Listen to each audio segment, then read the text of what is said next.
Welcome back, everyone, to Lesser Known Operators. I'm your host, Nicholas Allen, and we have made it to episode 50. If you listened to me this far, I really appreciate you, and I hope to add at least another 50 episodes for the rest of this year.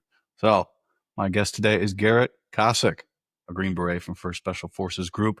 We served together during my time. He ended up serving a total of 12 years before he was medically retired. You can find him on Instagram, GKBoomer173, and he writes a lot of interesting articles on Substack, True North 173 as well. Today's episode is brought to you by Precision Wellness Group and Dr. Taylor Bosley. Precision Wellness Group provides bioidentical hormone therapy, also known as HRT, TRT, and everything that goes along with it, through evidence-based bioidentical hormone therapy. I think I said that twice. But Taylor Bosley is an emergency medicine physician, a U.S. Army veteran, and a Green Beret. So what does that mean? He knows where you've been, where you want to go, and how to get there. And on top of that, he's an actual doctor, unlike some of these influencers who are telling you things that they don't know about because they're not doctors. So if you want to get the real truth from somebody who's possibly shares the same background as you, look them up. Precision Wellness Group. I will have links to their socials in the show description, along with GK Boomer 173 as well. I hope you enjoy this episode as much as I do. Please remember to like, subscribe, share, comment, pass these episodes along. Thank you guys for listening and enjoy the show. Garrett Kossick, welcome to Lesser Known Operators, man. Thanks for coming on. What's up, dude? Well, thanks for having me. Yeah, man. Obviously, I was talking to Josh, and he sent. I think he sent you my way, Yeah, but you did. it's interesting. I didn't realize, and maybe you can relate a little bit, but there's a lot more SF guys where you're living. I didn't realize how much I had isolated myself from the community by moving to Wisconsin. Have you experienced that after getting out? Yeah, I kind of did the same thing, dude, when I moved out here to Montana. There's a few guys that live up in Kalispell, but as far as I know, where I'm at, there's no SF guys whatsoever. So, in my experience, it's been a little rough, because you're used to being around, those type of dudes and guys with our mentality, and nobody else really hits the same, as far as like friends go. Um, But yeah, I kind of did the same thing, dude. But Yeah, it I mean, sucks. it's okay. But now I'm just like realizing that everybody's out there, but they're on social media. And it Yeah, took me all this time to invest the time into trying to create my own little community. Because like you said, when you're on the compound, everybody's a Green Beret. hmm Everybody's kind of they're not your friend, but there's this baseline of understanding amongst everybody there. And sure, there's outliers here and there, but generally everybody gets along and wants to work together for the same sort of goals. And then you leave base or you leave the compound and then you drive out to the middle of nowhere. And then you realize you don't have as many contacts saved in your phone because you saw everybody every day. Like, oh, I yeah. really would like to reach out to so and so, but oh, I didn't get their cell phone number, or I don't know, I don't have anything on, I don't have them on social media. Was that, did you find that as well? Um, Honestly, no, man. I kept in touch, or I keep in touch with like the majority of my teammates. Like obviously, like Josh, like I keep in touch with him. He's a really good friend of mine. Um, I really haven't experienced that a whole lot. I mean, I kind of made it a point throughout my career to try to build as many like good friends as possible. So whenever I do feel a little lonely, I'm reaching out to those guys and being like, "Hey, what's up, dude? What's going on?" Uh, yeah, I don't really like my friend pool, dude. I keep it like super tight. I don't really have a whole lot of friends outside of the SF community. Yeah, well, that's good to hear. See, I just didn't have that. I guess maybe because I went away. Everybody was gone when I left. There's nobody there. None of my friends Mhm. were on compound. They were all gone. I was on Rear D, and it was kind of, well, I'm leaving. And then there was nobody around to say bye to me. But, I got medically retired in 18, and you got medically retired in 23, you said. There were people kind of telling me what to do and things like that, but maybe I just didn't have the right attitude to listen to what they were saying. I don't know. What did you think of things when you went through the process 5 years later? Of like the med board and stuff. Yeah. Um, it was pretty scary, dude, because dude, I didn't have like anything in my medical records whatsoever, like other than my low back. Um, so when I started the process, dude, like someone told me like, hey, like if you want to claim this with the VA, you have to have it in your records, right? So I was like jumping through hoops, man, to try to get everything caught up. Um, but luckily, at the time I was at SWIC, and I was in a section called awaiting training, or AT, which basically our job was to take care of the 18 X-rays. And my good friend was the NCOIC of that section, and he's just like, dude, like, don't come into work and just get caught up on all your medical shit. So for me, it was like super scary. I didn't really have anyone like coaching me at all. I went to the Care Coalition out of Bragg. Those guys were awesome. They helped me out a lot. And then I reached out to the Green Beret Foundation, um, and they did some work for me too. But yeah, the process was scary. I really wasn't even like at first. I wasn't even trying to go down that route, but they did an MRI on my low back, and they're like, the doctor um literally told me, he's like, hey man, it looks like someone opened up your back and like ran a train on it. And I was like, yeah, that sounds about right, with the amount of pain that I was in, with my low back and stuff. So but yeah, I didn't get a whole lot of advice, man. It was pretty like cut and dry. I had to figure it out all on my own for the most part. um but the experience itself wasn't that bad. It was just kind of scary, because all I knew was the army. um I didn't really have a plan, you know, like I just kind of shot from the hip, and it worked out for me. So, Yeah, it works out until it doesn't, right? yeah, right. Um, that was it for me. Like I got to a team and like, yes, I got here. And then, okay, well, you're done, kid. Go to the B team where you're not going back to a team. But I just got here. No, no, it's over. Well, Yeah. that's not good. I didn't really Yeah. plan for this. Um, that's good to hear that, reached out to Green Beret Foundation. They're being more proactive, like Yeah, sending they are. guys, especially with the next ridge line, sending guys out to meet with the groups at group and give instruction on what you need to do, Yeah. in what order to get out, or if you're going through the med board process, the things you need to Yeah. say. I don't, That's what I've I heard. don't think I had that. And like I said, I don't know if I was listening either because I was so mad about getting out. And I'm like, what the fuck am I gonna do now? Um, luckily I got a job back home, but now, I'm not there anymore and I'm in Wisconsin, so I'm trying to do my own thing, which I'm having a lot of fun with. But Yeah. yeah, it's a scary prospect getting out. Like you're like, what the fuck am I gonna do now? I was doing exactly what I wanted to do, and now I have to go come up with a new life goal. Fuck. Mhm. Fuck that. Well, you know how it is too, man. Like in group, like nobody ever goes get seen for shit, man. So nobody understands how the process works. So it's an extremely like scary thing, you know. It's army wide. No, people don't go. It's not as bad as the regular army with us because you're like shunned um, Mhm. in the regular army. Like I remember getting yelled at for having food poisoning when I was a private, like because I was trying to get out of a battalion run or a brigade run or something like that.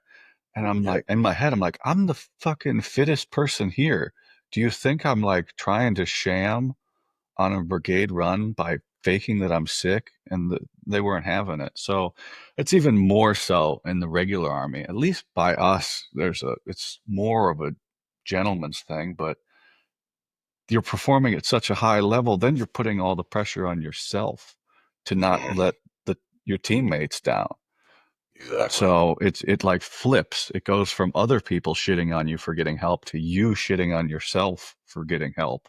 The higher you get and the harder the club is to get into. Yeah, and We do a lot of it yeah, to ourselves.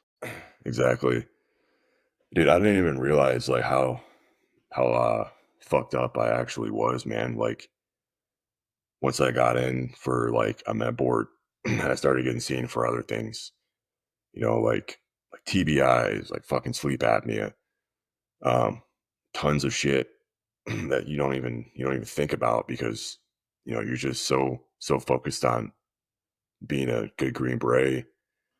You don't think about all the shit that's wrong with you, man. We're taught to keep pushing through pain, which only works for so long, right? Like, Yeah, I think also you don't recognize it as pain.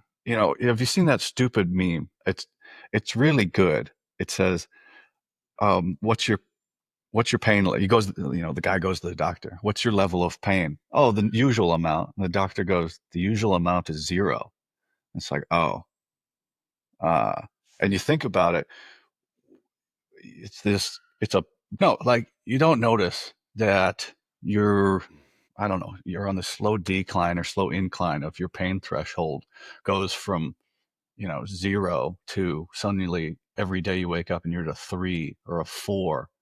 I, from all my TBIs, I have something that never goes away. It feels like, and I was trying to describe it the other day, it feels like there's a hand underneath the surface of my head, just like this, and then the arm runs back down my neck, just on this side, and then down into my spine, and it feels like it's always there, just holding. And then some days it just squeezes, and that's tough to describe. And you tell that to the doctors, and they're like, "Oh, let's do some scans or some tests." Hey, we don't see anything. Like, I know you don't see anything. Everyone has told me they don't see anything. Like, there's nothing there. It just fucking hurts. And they're like, well, what do you do? I'm like, I drink enough. I have enough salt. I take in enough sodium so that I'm hydrated. That helps. I get enough sleep. Try not to be stressed out. I definitely don't get hit in the head anymore. Uh, I'm pretty careful with those sorts of things.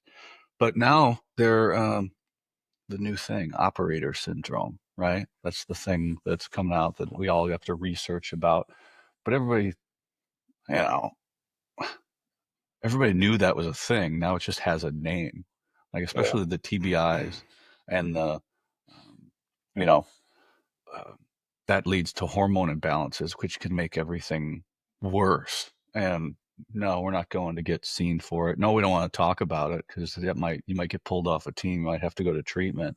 It's just this yeah, vicious cycle of, I don't know, like I said, dragging us ourselves down. We put so much pressure to accomplish the mission and that's the job.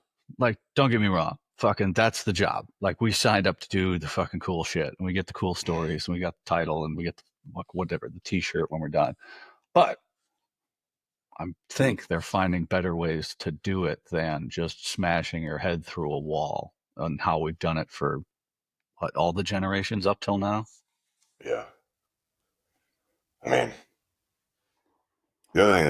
the other thing that doesn't help is you kind of alluded to it is really it's looked down upon, man, to like go and get seen for shit, which is honestly kind of a shame, because I'm sure you know guys, but dude, I know so many guys that are just like fucking broken down, dude, and they just refuse to go get help because they want to stay on a team, and I get it, but a lot of guys make being a Green Beret like their entire identity, and they don't want to lose that, man. But sooner or later, that's gonna end, man. Um, so I don't know. I encourage guys, man. Like, dude, if you got issues, like, just go get checked out, man. Um, what's the worst thing that can happen? They'll put it in your medical record. You can claim it when you get out. Like, you know, I think the worst thing that could happen is mostly made up. The yeah, fear of that we don't know because guys don't talk about it that much. You can be pretty secure on a team, but teams, your guys rotate out and go different places so often that you're really not sitting down and hearing the full story of anything that they have going on with them. yeah, Um, you know, and when you're on a team, you don't really interact with the other teams. So you only have the other 11 guys on the team to kind of bounce things off of. You can take the captain and the team sergeant out. So now we're down to 9. The warrant's out also 8. Fox is busy as fuck all the time. We're down to 7 other dudes on the team that you can really talk to. And the Deltas, they're fucking too busy cleaning their sheds. So now we're down to 6 guys on the team that you can really talk to all the time. Um, and and so and then the Bravos obviously don't speak English. They just grunt and shit. So now you're down to like 3 people tops on a team. Anyway, that's my Bravo joke for the day. But but you start looking at it, you're like, who do I really have to talk to when I'm in the team room about the whole story about how things are going? So I don't know.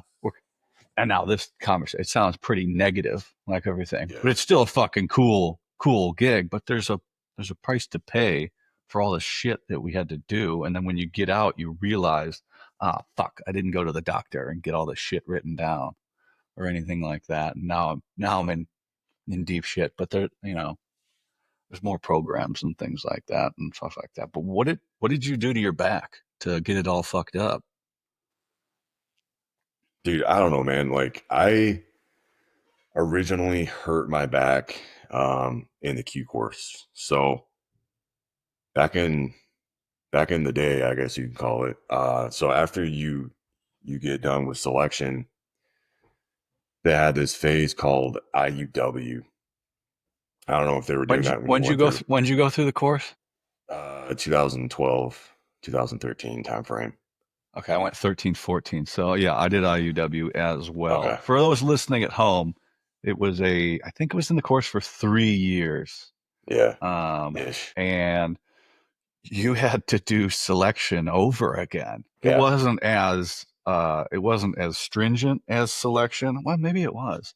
It wasn't as constricted as selection was. Like you went home every night, but you'd show up, do an event, whether it's a fucking run or a ruck or a test or some other shit. And then, the cadre would say something to you and then you'd go home at the end of the day. So um fucking, I don't know. I thought it was fine, but I passed all the stuff. A lot, like Yeah. some guys got dropped Yeah. after Yeah. passing selection. They get to IUW and then got kicked out of the course. Yeah. So IUW was pretty rough, man. I mean, I remember we had to go out to Robin Sage to act as G's for like yeah, a couple weeks out in the field. So like you're out in the field, like getting very little sleep, very little food, and then you come back and yeah, they run you through all like those more rucks and all this sorts of crazy shit, and then they take you out to like some training area out there in Bragg, and they run you through another like land nav course. And the best way I can describe that is it's basically the star course all over again, but it felt like it was harder, right? it was Um, harder. It was so much harder. yeah, and it's not like you go out there and you're just chilling, waiting to start land nav. You're getting fucking smoked the whole time, the whole entire fucking time, man. And I remember like we had a couple kids in our class that got caught with a GPS unit, and we had this cadre at the time who was like notorious. Like he's a fucking legend in SWIC. Um, I won't say his name because at the end of the day, like I respected him. He was kind of an asshole, but you know I get it. But this guy called himself the gatekeeper, man, and he was notoriously known for just crushing dudes and dropping dudes for anything and everything. And he's the guy that found these kids with the GPS unit, dude. Bro, he was like straight up fucking waterboarding these kids while smoking the rest of the class for hours. And this was like after our first iteration of night land navigation. And somehow, like when we were doing like the get ups and flutter kicks, I like threw out my back. And I remember like laying there on the ground, like my back was just fucked. And I was like trying to move my feet. And he walked up to me and he's like, "What the fuck is wrong with you?" And I was like, "I hurt my back." And he's like, "Do you want to quit?" And I was like, "No." And he's like, "Well, you have to perform these exercises, otherwise I'm gonna fucking drop you." And I knew he was gonna do it if I didn't. So so I gutted through that, man. And we had our land nav day iteration the next day and gutted through that too. And ever since then, man, like I started having back issues and it just got worse and worse and worse over time because I never like treated the root cause of the problem. Um, and throughout my career in group, like I continue to have like major back issues. Um, but again, like I would be out for a couple days, like I throw my back out, um, pop some pain meds, and just keep cutting through it. But it got to the point towards the end of my career where, like, dude, I just I couldn't gut it anymore, man. Like there's days where I couldn't even get out of bed. Um, I remember, you know, we take the 18 X-rays on runs like all the time, dude. Down Ardennes and everything. One day I was running with the X-rays, dude, and I felt this pop in my low back, man, and I was it's just like, dude, I'm done. Like I can't do this anymore. Like I couldn't keep up with those guys. But yeah, dude, like just the original injury was probably from that, and then just it compounded over the years because, you know, I was afraid to go get seen because I didn't want to get kicked off the team for having medical issues. So I sucked it up, which now I'm kind of paying the price for it. But it is what it is, you know. So Yeah. Um, we can talk about some other options. Are you still hooked up with Green Beret Foundation for some treatments? Because they've got some things that you can look into, or we can talk about that later. Um, yeah, I but don't I don't have much cons with him, but okay. Um, what's your what now? What kind of pain level are we talking about here? Like that just became a normal thing. um, dude, it would start off as like, you know, one or two, just a dull, like achy pain. And then that progressed over the years to about a three or a four. Um, like I said, it prevented me from doing things sometimes. Like the team would go out and do PT. You know, they go out and do like a ruck run. And at this point in my career, I was like more of like a senior dude, so I could kind of get away with some more things. And I remember telling my team sergeant, I was like, dude, like I can't fucking do this, man. Because like my back was hurting so bad. I just started to avoid doing things that would make it worse, you know. Um, and I guess I made up for that by just working hard and just being a good teammate. But as far as like the PT point, like I could pass a PT test, you know, like very easily. But anything like long rucks, like any crazy shit, dude, like I was pretty much, you know, I could do it if I had to, but I tried to avoid doing it as much as I could because I was trying to like prolong my career, you know. Were you doing it for you, or were you doing it because you thought you had to? Like it's just something you needed to keep up with the guys and just be that invincible Green Beret still. Um, dude, I'll be honest with you, man. I was doing it for my teammates, dude. Like I kept pushing through it because I love my team and I love my teammates and I wanted to deploy with them and do good things with them. But again, it got to the point where I started to question myself, like, am I a liability? Um, but and there was an aspect of me just doing it for myself out of my own pride and ego. You know, I don't want to be a broken dude. You know, nobody wants to be a broken guy on a team. So, but yeah, I really wanted to stay on the team, and I knew what I was capable of. So I just kept pushing through it so that I could be there for my teammates.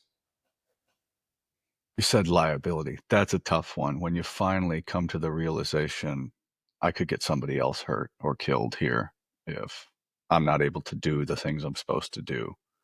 Like, if I got hit in the head and we were even out training or doing anything like small, if I get hit in the head, I could get somebody else hurt or killed, and we wouldn't even be doing anything serious. You know, God, what would happen if I was, had said, "Yeah, doc, I'm good," at my appointments, and then went back to a team and deployed to combat. Oh, fuck. So Well, what was dude, that like? The realization, like for you, when you finally went, it clicked and went, ah, fuck.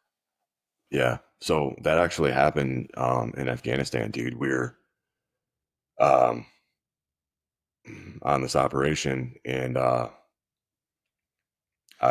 was walking through. I don't know, like I was the assistant gunner on an Overwatch position, and as we're exfilling, you know how in Afghanistan they got those like rice terraces and shit, but really it's like weed plants and stuff. They're going out there. Don't know, but I know what you're talking about. I never got to, like I said, 90 days on a team, and that was it. So Okay. Well, yeah, they got these like fucking like rice terraces and shit, and they drop down like 5 or 6 feet. And dude, I had like 180 pounds of gear on me, and I fucking fell off one of those things. Dude, back was just toast, man. And I remember the next day, like, dude, I couldn't walk, man. My whole spine was like shifted to the left. I took my shirt off. I showed my delta, and he's like, "Oh shit, dude, you're fucked up. We got to take you over to roll 3." So we go over to roll 3, get some X-rays done. My spine's like this in the X-ray, and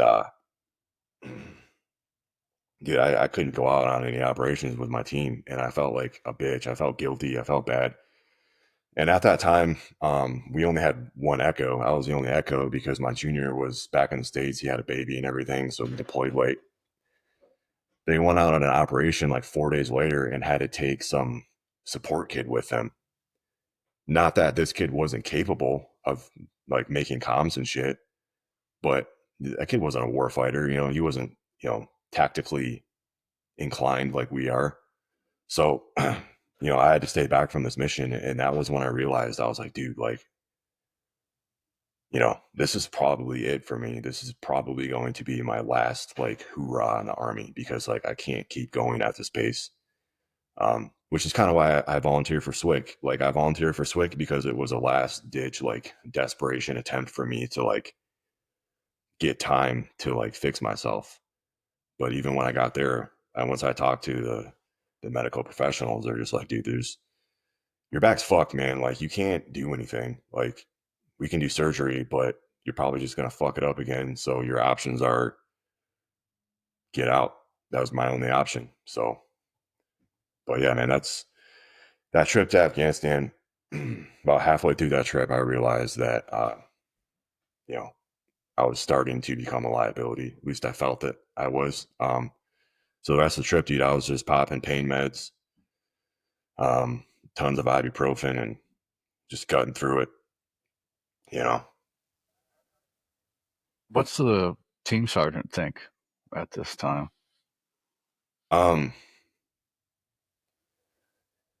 I mean, he understood my situation, right? Like I was still like capable of performing my job, just not at a level that I wanted it to be. I don't. He never really told me. I definitely think in the back of his mind, he's like, "Oh yeah, man, this guy's starting to, his physical limitations are starting to, affect things a little bit." But it wasn't enough to like be like, "Oh man, this guy's got to go." Like, I made up for it in other ways. But again, like I was still able to carry my weight. I was just a little bit slower, like, but it worked out.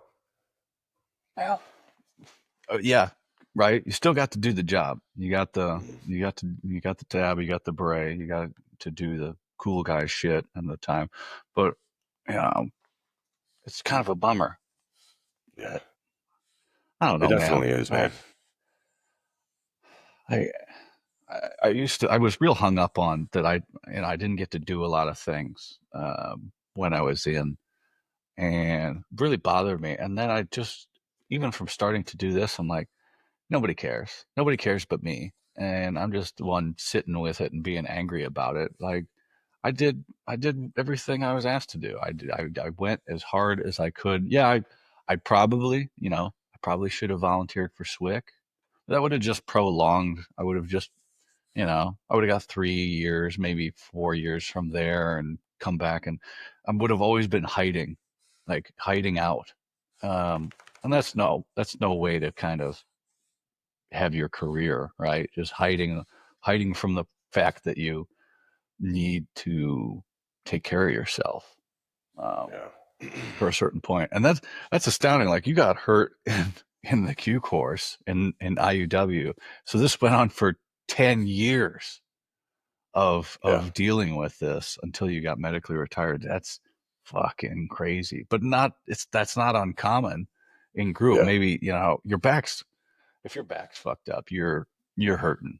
Like yeah, you're having a bad day every day if your back's fucked up. It's not like your shoulder where you can like mobility. Everything runs through your back. yeah. So, oh fuck, It, man.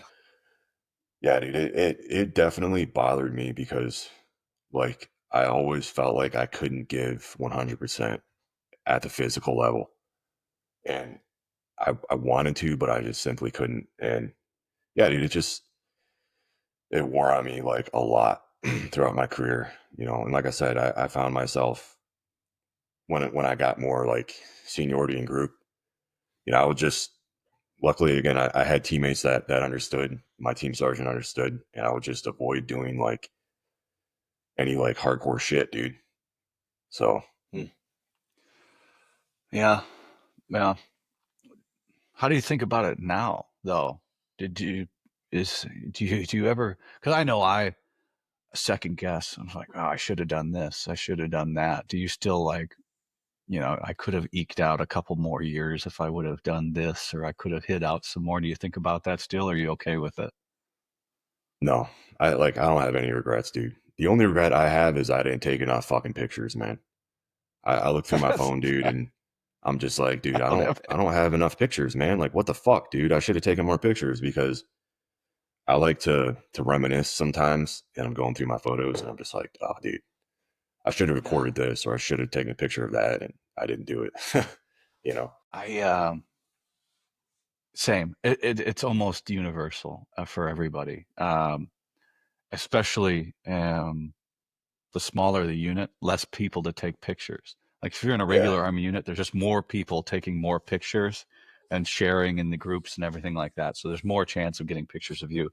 But man, if somebody said, Nick, 1 hour, you got to get me 10 pictures of you in uniform doing something, I'll give you $1 million.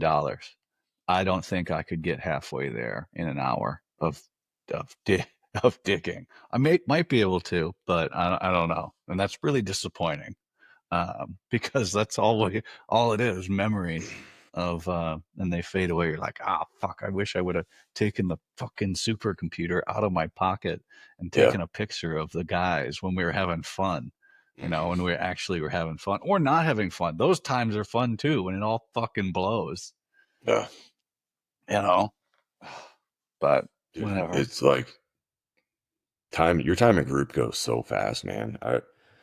Everybody always says, the older guys, when you get to group, they're like, oh, dude, enjoy every moment of it because it goes quick. And you're like, oh, fuck that guy. He doesn't know what he's talking about. And then before you know it, dude, 9 years is fucking gone. And then, oh, I don't have any pictures. This sucks. I mean, I do have pictures, but, you know, I just wish I had more. It seems, yeah, 8 years. It seems like it was a few minutes, and then you factor in. So I got hurt in April. I don't like. I can put together little moments from April to November, but not many. So I like skipped in time traveled basically from April until November. So, you know, when you're only in group for 3 years, 15, yeah, like 3, 4 years, and you lose 6 months, fuck, that's a significant amount of time. You're like, God damn it, where did that time go? Like, shit. Yeah, And obviously it didn't take goes, any man. pictures there, but yeah, it does.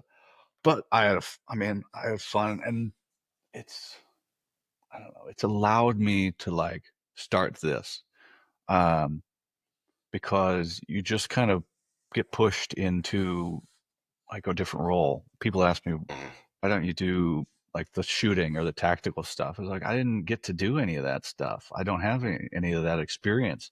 My resume doesn't even stack up to people, that are just getting into group, like the people that are just like, I can't compete with anybody. And I wouldn't want to try because I would have to, there's so far to catch up. But what can I do? I'm strong. Like, I Yeah, get to the gym, and I can go that direction. So the health, I've been more pushed the health and fitness route. When I got hurt, I went to the B team, and I like to think that I was, the guy. I can help you. I can help your teams get what they need, right? I can, what do you need? What can I do to support you? And I feel like that's kind of what I'm trying to do now with the show. It's like, hey, you got something you want to talk about? Come on the show. Or you want to have a conversation with a guy from the teams that'll at least understand what you're talking about and just chill for a while. So that's kind of, you got to find the direction your life is trying to push you after you get hurt or after the time's over, or whatever, right? To yeah. make the best of all the shit that we did learn and the network that we tried to make. I don't know. Mhm. I hope so. But there's not a lot of guys here in Wisconsin. So I know you have a few more out in Montana where you're at, but Montana's what, like 17 hours wide or some shit like that if you're driving It's 80 miles an hour. yeah, it's a pretty big state, dude. I personally don't know like any SF guys that live here where I'm at, but like I said, there's a few scattered throughout the state that I know Oh, I'm sure I can hook you up with a few more after this. But why Montana, man? of. Two reasons. One is I've always wanted to live out in Montana. Like I'm from northern Michigan, out in the country. The Um, UP or no, not the UP, like just below the UP. okay. But like I love the just I guess there's not a lot of people here, man. Montana's pretty small for such a big state, and I don't like being around people. So I mean, you know, that's a whole nother story. But like, I just don't like being around people, man. Like I like kind of being on my own and doing my own thing. And my wife, when I got out, I was looking at moving back to Michigan. And my wife didn't want to move back to Michigan, and I so on my Afghanistan trip, our Sade, we became really good friends. He retired in 2022, moved out here to Montana and got a job. And he's like, "Hey man, like there's a job opening where I'm at. Would you be interested?" And I was like, "Sure." Threw my name in the hat, and I'm out here in Montana. So yeah, I moved here because I wanted to, and because I got a job offer out here. So it's kind of where I'm at now. It seems like that's the dream place for getting out for guys. Um, and I think, there's a specific type of guy from group, and a lot of guys, they just don't want to be around people also. Maybe they've just had enough of people, or they've seen the worst that people can offer. And I just, less people, the better. Yeah, There's probably some psychologist that can give a better reasoning for all of that. But yeah, I don't know. I'd love to be out there too. yeah, I don't mind being around people, but that's kind of the arena I've pushed myself into, talking to people, kind of being the person to, I don't know, stand up in front of civilians and say how great we are, which I feel strange about at times. And then I go, shut the fuck up. Just do the thing. And because other people won't. Like if I'm not, there's only, if you're looking, there's only a few people in the grand scheme of things that'll actually get up in front of people and say, hey, we're badass too. Navy SEALs, they can't get all the credit, but no, I'd love to. I can definitely connect you with a few more guys out there, or guys that are looking to come out. But what, you know, why join the army at all, man? Yeah, that's a good question. I think what inspired me to join the army was 9/11. Um, I remember at the time I was in seventh grade, and yeah, I remember our school like they pulled us on like the chapel area and pulled up a TV and we're watching the news, and you know, seeing the plane hit the twin towers or whatever. For some reason, dude, it just like resonated with me and like pissed me off, dude. And I've always been pretty patriotic, you know. But from that point forward, I was like, I'm joining the military. Um, at first, I wanted to be a Navy SEAL, so that was like my goal. And then I got to college, and Did you make it? yeah, yeah. I got to college, and I met this guy at college who joined the army under the 18 X-ray program. Um, I became friends with him. He told me all about it. And then I started, you know, at the time it was like 2007. There's not a whole lot of like YouTube really wasn't a thing. Internet was still kind of in its, you know, its infancy stages. So it's hard to do a lot of research. But I watched that show on Nat Geo called Inside the Green Berets. And I was like, dude, this is fucking awesome. This is what I want to do. So yeah, I went to college, and after I graduated, I enlisted under the X-ray program. But yeah, man, I wanted to serve my country, and I wanted to be a part of like an elite unit with a bunch of good dudes. Um, that's kind of why I joined. Yeah,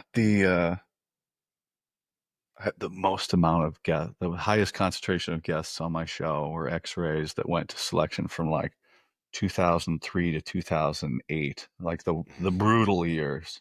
Mhm. When did you go? When did you go to SOPSI? I went to SOPSI at the end of 2011. Um, End of 2011. Okay, so I yeah, had just finished. Okay, and I hit so selection at January 2012. I was in the January 2012 class of selection. Okay, Also, that's probably where I originally met you. yeah, it's possible, but I was roster number end of the fucking line. My last name's not, as you know, is not Allen, so I was at the end. Uh, and then I actually saw a lot of guys that had not passed that January one back in September after the summer break, when Mhm. I came back, and a lot of them didn't pass that time as well. But fuck them, right? Yeah. No, yeah, I was eighth grade, I think. Yeah, I was eighth grade. 9/11 happened, and I wanted to be a Marine, and they wouldn't take me because of tattoos. So I was like, "Fuck you guys! I'm gonna go do something really hard." And then the X-ray program wouldn't take me because I was fucking colorblind, or at least that's what the stupid little dot test said at MEPS. Um, Yeah. I'm not colorblind. I'm just fucking idiot. I'm just a fucking idiot. I can't pass your test. I didn't know how to study. But yeah, same man. Like, but I feel like we're like, once you get that little taste of it and you see how it is, you're like, this isn't enough. This isn't enough. I want more. I want more. And in the X-ray program, it's all lined up for you. If you just pass the one gate, you can get that more, more, more the whole time until you get to group, and then Mhm. and then any number of things can happen from there. But it's all in line for you. Whereas I got to the regular army, I was like, I got to get the fuck out of here, man. I got to find something. I got to find something else. And that was kind of the only route that's available to you. It's like, oh, go to selection, go to selection. But what what did the recruiter say to you? Like, you had seen Inside the Green Berets, that National Geographic. We said that one. Mhm. Um, I think wasn't Sergeant Major Reese in that one because he was our selection sergeant major when we went Yep. through too. How was Yep. that for you? Because I hadn't seen that Nat Geo until he told us about it at selection, and I went back and watched it. How was that for you, seeing the guy in the documentary that you watched inspired you to be a Green Beret, and now he's the one giving you motivational speeches at selection?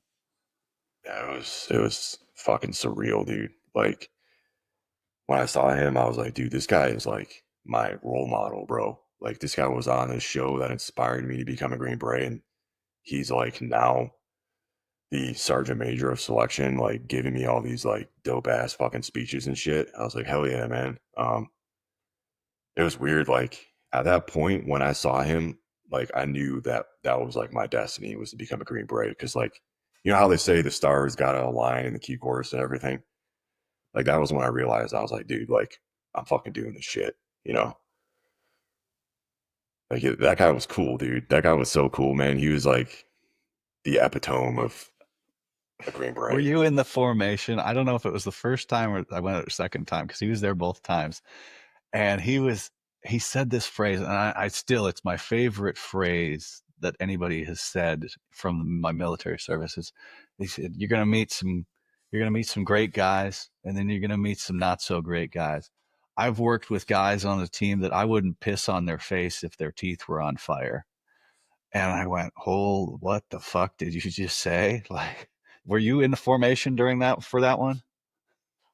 Um, I don't remember that, but I was in formations where he gave some speeches. You know, um, I don't remember like the meat and potatoes of the speeches, but my brain's telling me that they were pretty fucking epic. You know, Him and Major Decker. yeah, Major Decker, he signed my memo for the outcome of selection. Has his name on. I Yeah. got it on the wall over there, dude. You have the memo? Yeah, I saved the memo. Oh, I wish I still. I don't. Maybe I do because I didn't throw anything out. But I have so much shit that I don't even. I would have to. It would cover my whole yard if I laid everything out and tried to go out for everything and try and figure out where it was. But I would love to get that back and hang it up because that when um remember Black Will Ferrell, the cadre? Yeah, Yeah. the guy with like the afro. The afro. And he's the one comes out and he calls my roster number like 425 or whatever I was, right? And I go up there and I knew, so people have asked me this. I knew that he knew that I knew I was getting selected. And he's like trying to play it down, and he starts reading the shit off, and then he looks at me and he's like, "Do I need to go any further?" And I was like, "No, man, just." I didn't say man. I said, "No, Sergeant, just give me the sheet." And he rips it off, and it's like, "Congratulations, you've been selected." That is the pinnacle of my military career. Like before that, I was needs of the army. Like the army had complete control over what I was going to do, and now it was all up to me. From that point on, from I got that piece of paper forward, everything was up to me. I got to decide everything, where I was going to go, and within reason, as much as you can do in the military, based on how hard I studied or how much effort I put into it up to that point. After that, and that was it. Like I could still close my eyes and be sitting right there when he hands that piece of paper to me, and that was it, man. That was such a fucking cool experience. I don't know how it was for you, but everybody has different things that they hang on to, and that was it for me. Fucking all that work to get there, and now it's time to go perform. So Yeah, yeah. That guy you're talking about, man, he was a first group guy. was he? Um, yeah, I ran into him years down the road. Um, he had just finished his team sergeant time, and he went to SWIC again around the same time that I went to SWIC in 2021. But that guy was cool as Oh, shit, man. are you talking about Dad? You talking about Daz? Who? Daz? Are you talking about Daz or no? Because Daz was down on 1336. He was in my company, and he went back to SWIC twice, I think, too. But yeah, It maybe might we're have talking been. about. Yeah, it might have Yeah, been. I don't know. no, It no actually, worries. now I think about it, probably was Dez. So maybe I'm not. Yeah, sorry. But no, I still Oh, you're remember. my cadre from selection when he told me I got selected. I remember his name, I remember his face, and yeah, that was a pretty cool moment, man. There's because you're from that January class, there's a lot of pictures out there from that class from team. A lot of the pictures that were out there from Team Week are from that January 2012 class. Because I'll look Really? at some that'll pop up every once in a while. I'll be like, I know that guy, and that guy was. I just wasn't. I had gotten dropped before, or I got pulled from medical before, right during the star, or right as we were starting the star. I couldn't bend my fucking knee anymore, so that was it. But uh, but whatever. I came back. I passed. I got it in the end. So whatever. It worked out. What was your, you had Inside the Green Berets, the documentary as to go off of, but you kind of had like the X-ray program. Did the X-ray program turn out to be what you thought it was, what you had heard from the recruiter, or was it different than what they talked it up to be? It was pretty much everything that I expected because, like I mentioned earlier, I knew a guy that had gone through the X-ray program, and I was always like messaging him on Facebook, like, dude, how is it? How's it going? He'd always give me the ins and outs of what's going on. My recruiter didn't really tell me shit, man. He was like some fat pogue from like the regular army. It was just like he's like, I get tons of X-rays in here, like none of them make it. I was like, ah, cool. Well, I still want to be an X-ray, so can you like give me the contract? Thanks, dude. But yeah, I didn't get any information from my recruiter, dude. He was, Just put the fries in the bag, dude. yeah, pretty much, man. But you got somebody was telling me numbers and things like that at that time and whatever. The the amount of people that start out with X-ray contracts that don't make it all the way to the end, it's astounding. The total numbers. I'm sure that there's something. SWIC has the official numbers, but you're you're like, how are they? But it feeds the rest of the army. You're getting airborne infantry qualified soldiers coming out Yeah, of the course that don't make it. So they're just, going to 25th, or they're going to 101st, or they're going to 82nd, whatever. So, but yeah, you got to imagine that how many people, like from my unit, there was only ever like this rumor of one dude from my battalion that had gone to selection years ago. So you got to think from that recruiter's perspective. Oh, you're just another one of the hundreds that aren't going to make it. But, yeah. but just put the fries in the bag, man.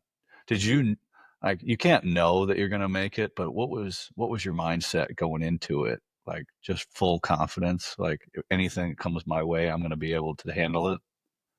I mean, I'll be honest with you, bro. Like, I didn't have full confidence.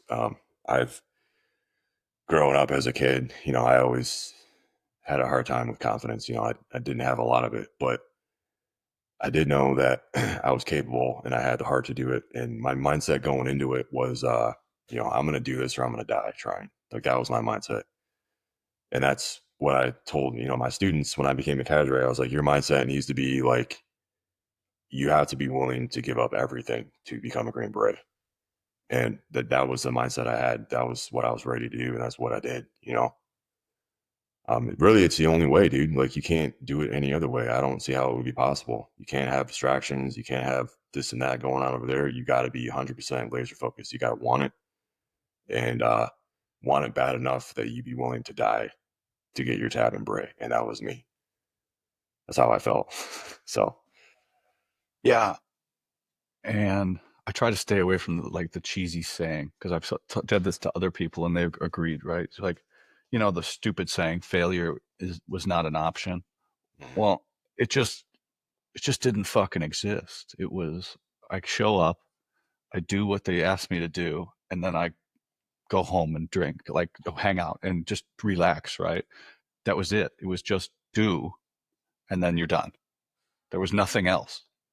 I'm here to complete selection. I'm here yeah. to do airborne school. I'm here to IUW, which IUW fucking, I was like, what the fuck you mean we got to do the STAR exam again? Fuck. But Yeah, dude. there were some points you're like, fuck this. But, we just did it. You just showed up and did it. And that's like the mentality. It's not, you know, when somebody said, you know, rise to the occasion. Well, fuck yeah, I rose to the occasion. I didn't know how to fucking do that shit when I got there. Like, I came from a field artillery unit. You didn't think I knew how to land nav? No, they told me how to do it, and I figured out how to do it while I was out there, and and just made shit happen. But I don't know. What do you think about it? Like, how do you think guys just do it? They just because the guys that are going to pass, they just pass. They're going to figure out a way to do it no matter what. How do you feel about that? Yeah, there's no other option, dude. What are your options? Either you fail and go to the regular army. Like nobody wants to do that. I mean, you hear all these horror stories of the 82nd, and you're just like, oh fuck, I can't go there.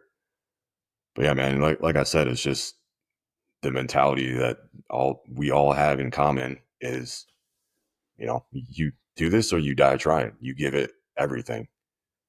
Like there's no room for, oh hey, my best friend's getting married. I got to go to his marriage while I'm in the key course. It doesn't work like that, man. Like you sacrifice fucking everything to become a Green Beret, you know? Oh yeah, And and you, when I was cadre, dude, I could always point out the dudes that wouldn't make it because they would always have some fucking excuse or like some family issue or like my best friend's wife is getting married and I want to be there for the wedding. I'm like, all right, well, you're not going to make it. You're not focused. You're not like, they don't understand the level of commitment that it takes to become a Green Beret. Like, yeah, you know,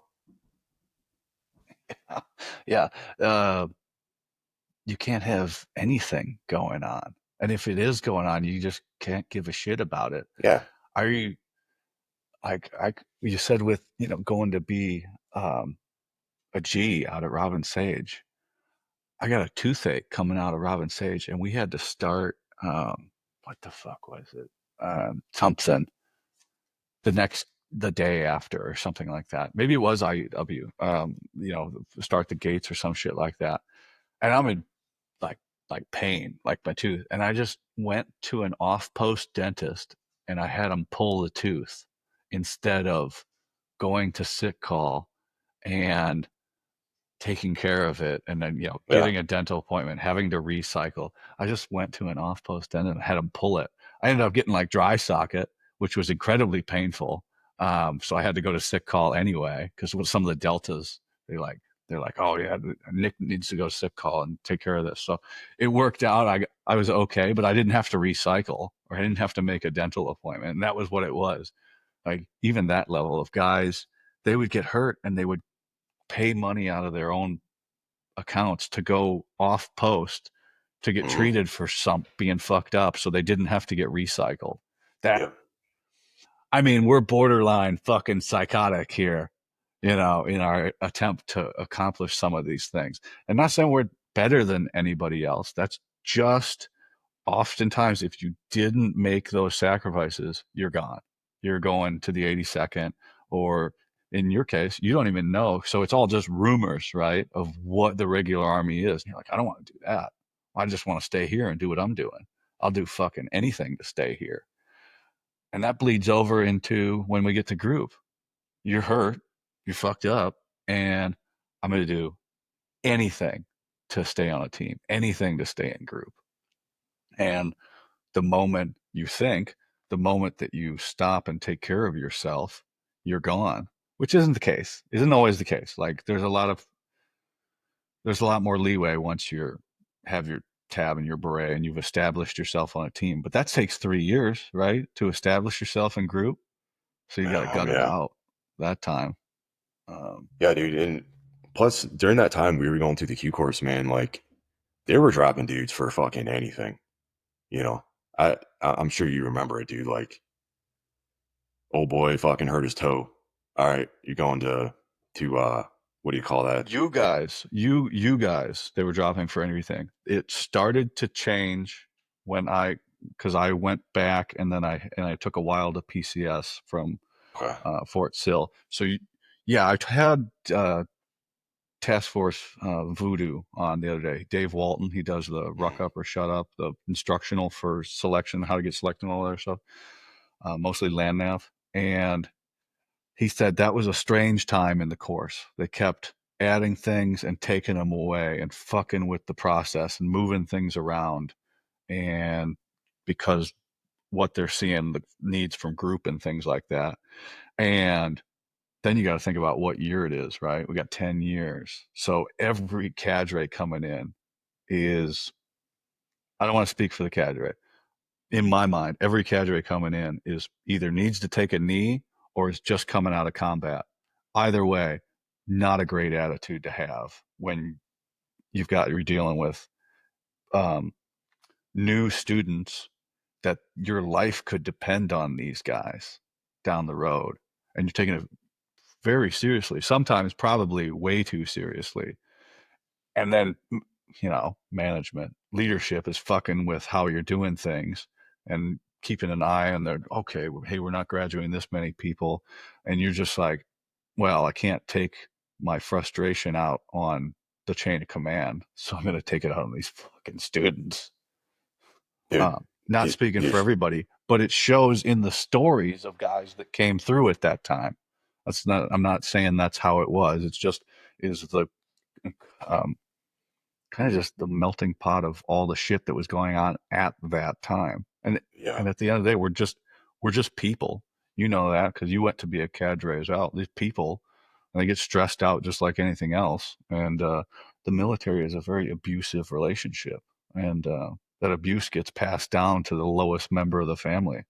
Mhm. I don't know. I don't know if that's what you thought, but things were a little different when I went through, and they were just changing. But I tell people I was in the first easy class. There were people that went through not long before me that they got the fucking shit beat out of them, like Yeah. constantly. And it sounds like you were in That that was group. that was my experience, man. Like just getting constantly dicked down. And any injury whatsoever, like you get sent to med hold and that's where dudes go to die. Um, we go out on these like death runs, even after we were selected, man. Like if you fell behind the cadre by anything more than like 100 feet, dude, they drop you.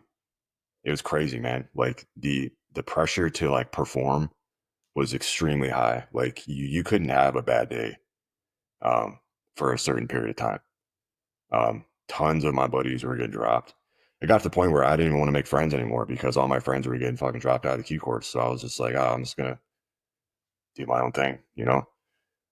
I don't even know how I made it sometimes, dude. You know, it's crazy looking back on it. I just kept putting one foot in front of the other and tried to stay positive. You know, Yeah, I hate to say it was, you know, we you make your own luck, right? The situations you put yourself in and how dedicated. But in some of those times, you're like, ooh, I got pretty lucky there. You know, I don't know how I made yeah, it through, and it's just how it is. It could be them passing the sheets out at land nav, right? Just handing them out, where that guy gets a 35-kilometer night and you get a mhm, 25-kilometer night. That's a big fucking difference. Even though they yeah, say, that they're all pretty equal. They're not equal. Just mhm, there's harder days than others out there, and that could be the guy next to you alphabetically that just gets fucking dumped on. So yeah. It was a lot of. I always tell people it's Jesus Christ. I always told people it's half luck and half talent getting through the Q course. It is what it is, man.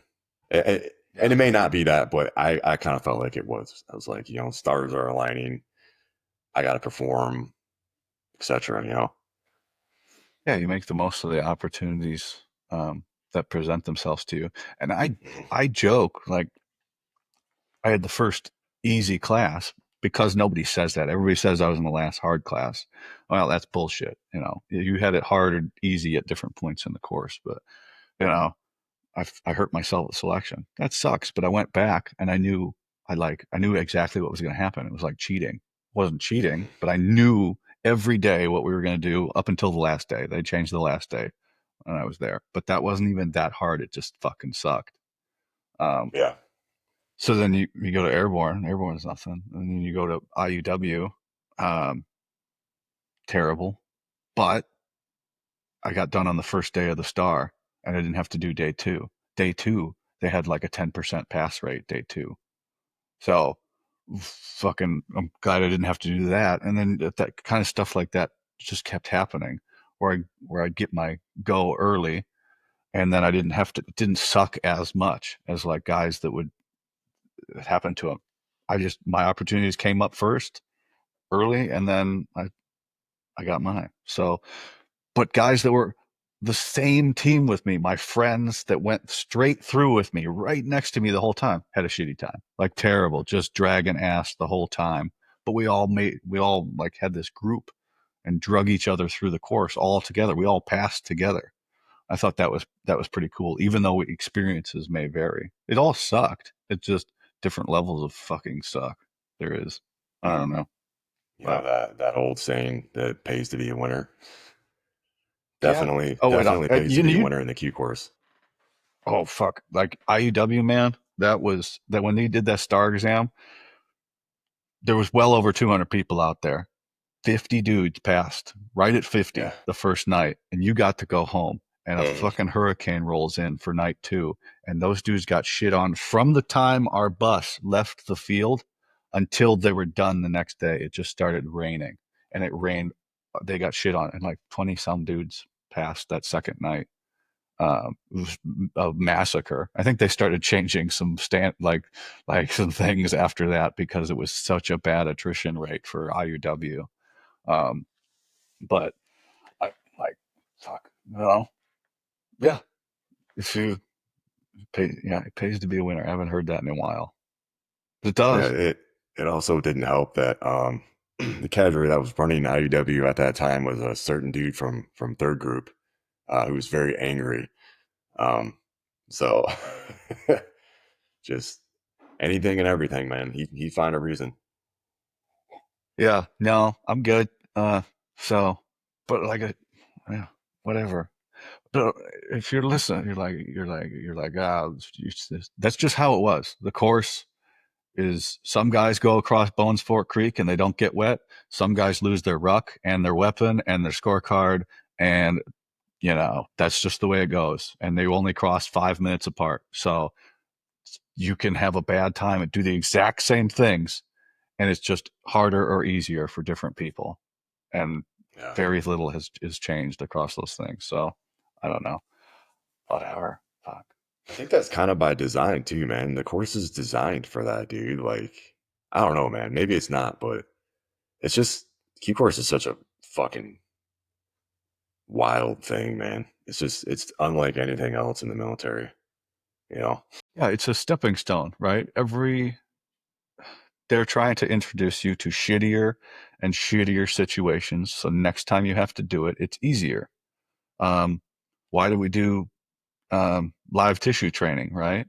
Well, look, it's a lot easier to do that the second time or in real Yeah. life um, when you've done that. Because now, um, even like cleaning up messes or, the dog shits in the house, it's like, I've had worse, you know, and things. So we do things that they're just exposing you to traumatic things so that you get calloused over. And then one day you'll just react instead of like pull back. Because that we've already done that. We already did the pull back. Now it's time to lean forward into the situation. Um, Whether or not that they know that they're doing that by grand design when the course was starting to come together, or they were just constructing something difficult for people to do. But that's what it is. It's this ever increasing shitstorm to get you ready to go do the ultimate job, which is to kill people and break things, right? Yeah. It, a shitstorm is an understatement too, man. It's just fucking wild. Like look at that looking back, man. It's just like, dude, crazy. But Um, that mindset, dude, where what you're kind of talking about, just trained to react, and dude, that doesn't. I don't mean to change subjects, but like that doesn't bode well for like being married and having kids, because like everything that happens, we're just like, it's not a big deal. Like we just react to it, and like, yeah, my wife doesn't like it's that, and it's not easy to parent with that mindset either. Like, yeah. Um, yeah, certain things don't bother you, or certain things do bother you more than they should. Uh, it's probably not healthy, right? mm, Uh, but everybody experiences all of those things in different ways. Some people can handle things better than others. So, and go back to injuries, right? How many of the guys on a team have TBIs or undiagnosed TBIs at any given time? How many would you think? I, I mean, I would say anybody that's been on the team for more than a year, probably all of them, 100% of them do. So, now, from going through the process and going to appointments and stuff, that's going to affect everything in your life. I know it's Mhm. affected everything in my life, even to the point where, like, I don't feel things the same as other people do. I don't think I do, and I definitely don't feel them the same as I used to. Mhm. Whoever was me 10 concussions ago isn't me now. I don't I don't know. I don't know if I process things the same as I used to. That's not an excuse or anything. I just think that's how it is. Things have changed. Maybe some of that's from getting older and calming down a bit, but there's something there, and it's always I don't even know how to describe it. There's like this dark thing off in the distance, and not getting hurt and stopping drinking. That fucking helped a lot. Uh, Done the most for my health, which everybody on a team fucking medicates with booze, right? Yep. It's This is such really a the only way. rarity. The shop that's always open. It's such a rarity to meet somebody in group that doesn't drink. I think I met two people in my time there, which I wasn't there for long, but I think it was two. Meeting after Hey, hundreds of Green Berets. me Um, too. And they were both Mormons. that happens too. You know, killing for Jesus. No, for what's his name? Anyway, never mind. Um, ugh, not for Jesus, for the other guy. Sorry if you're Mormon listening at home. I just losing my facts here, but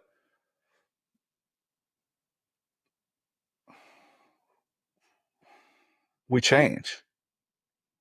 We signed up to do the job, and it affects us. Whether you're getting hit in the head, or you're fucking blowing out your back, or you're putting up with the stress of hiding your injuries, and that in itself is stressful. And then the stress of being stressed out will stress you out even further. So you get in this negative feedback loop of pain and suppression. And maybe you got a TBI. Maybe you've got problems at home. Then you start drinking and you're making it all worse. And that's not healthy either. So we're getting real doom and gloomy, in this whole thing. I do want to point out to everybody at home, I wouldn't change a fucking thing. I would go back and do everything exactly the same way again, knowing the outcome and how things go. I just wanted to clear that up. But yeah, yeah. Where were we going with that? Yeah, kind of down the mental health road, maybe. How you just become calloused over and don't really feel anything anymore. I think all Yeah, of the us are pretty course. much like that, dude. Like we're just it's just ingrained into us to not feel anything. You just shut the fuck up, do your job, and perform, man. Like you don't have time. You don't have time to sit there and think about things. You just go do it. And Yeah. I heard this one the other day and I was trying to form it. I didn't think it was exactly correct. So I was trying to form it into apply it and apply it to the military. Somebody said that businesses are psychopaths, right? And I started thinking about that. I said, no, I don't think that's true. I think businesses are narcissists because they only care about the business. They only care about themselves. The military is a psychopath, because the military would not only kill the enemy, but it will exhaust every single one of its soldiers to kill one of the other side, and with no emotion about it. It would kill every U.S. soldier to kill one enemy soldier. It would sacrifice them.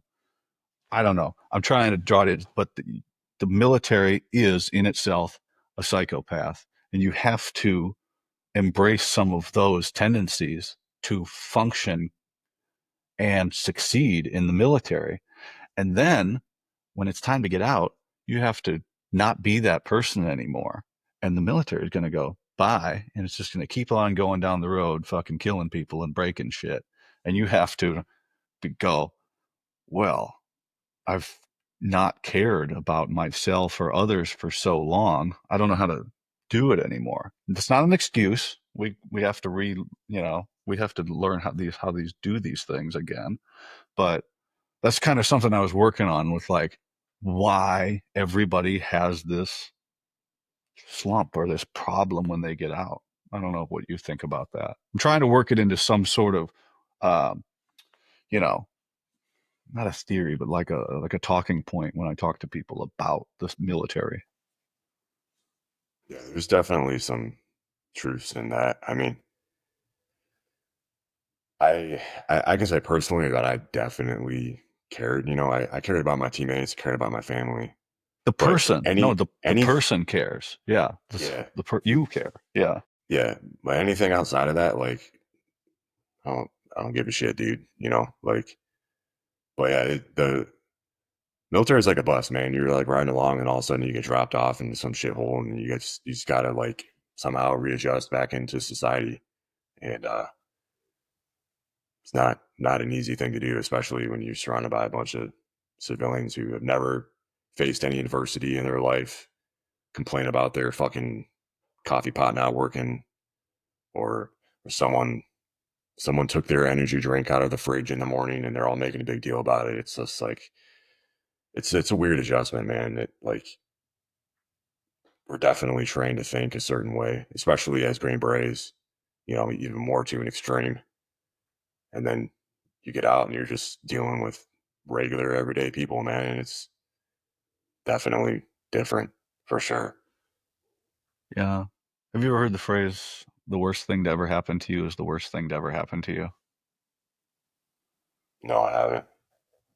Oh, it's, you know, we know a lot of people. The worst thing to ever happen to them is getting blown up in combat, right? That's pretty fucking fucked up sort of thing. That's the worst thing to ever happen to them.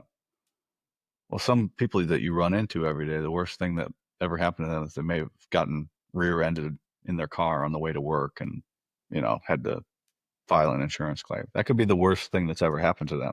But that's still, in their mind, and rightfully so, equal to the worst thing that's ever happened to you or somebody else. So it's not civilians' fault, and it's not anybody else's fault that they have a different perspective. I think, no, I know we do have a responsibility to see things from other people's points of view, and not, I don't know. We don't have a choice to reintegrate and be the, as I'm saying lately, be a better veteran or a member of our community than we were in the military, because we probably weren't the best version of ourselves when we were in. But now that we're out, we have to do our best to try and be better. At least that's what I'm trying to do.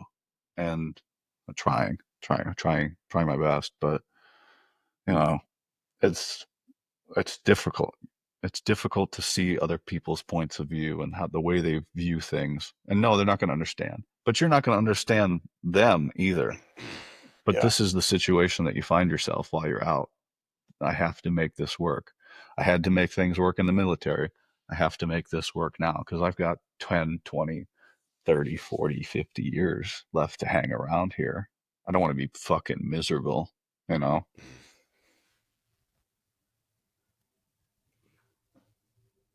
Yeah, and dude, um my mindset kind of is like in my mind, I'm still a Green Beret. I'll always be a Green Beret, right? And even when I go to work and again, like I support the military. Like a lot of these guys, they've never seen a Green Beret before, you know, and I'm the only um, example they have of like an SF guy. So I always try to just be a good dude, you know, because I'm not only representing myself, but I'm also, in my mind, like I'm representing the regiment. I'm representing my family name. So with what you were saying is to try to like gain, you know, other people's perspectives. Yeah, that's 100% something that we need to do. Um, that can kind of like help us set that good example, you know. Um, Yeah. because Yeah. you know, we've been through so much shit, dude, and like we're in general, I feel like most Green Berets are good people, man. Like there's a few out there that are outliers or shitbags, but like even when we're not wearing the uniform anymore, we still need to like, you know, set that bar super high for everybody else. But it can be difficult sometimes because you're dealing with a bunch of crybabies, and it's just like, come on, man, like suck it up. Like you Yeah. can be better, you can do better. Yeah. You're going to run into that. Um, and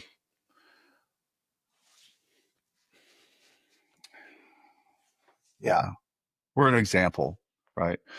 You're of because people's perspective of what a Green Beret is could be completely drawn off of you, how you act and interact with society, because they may never meet one again.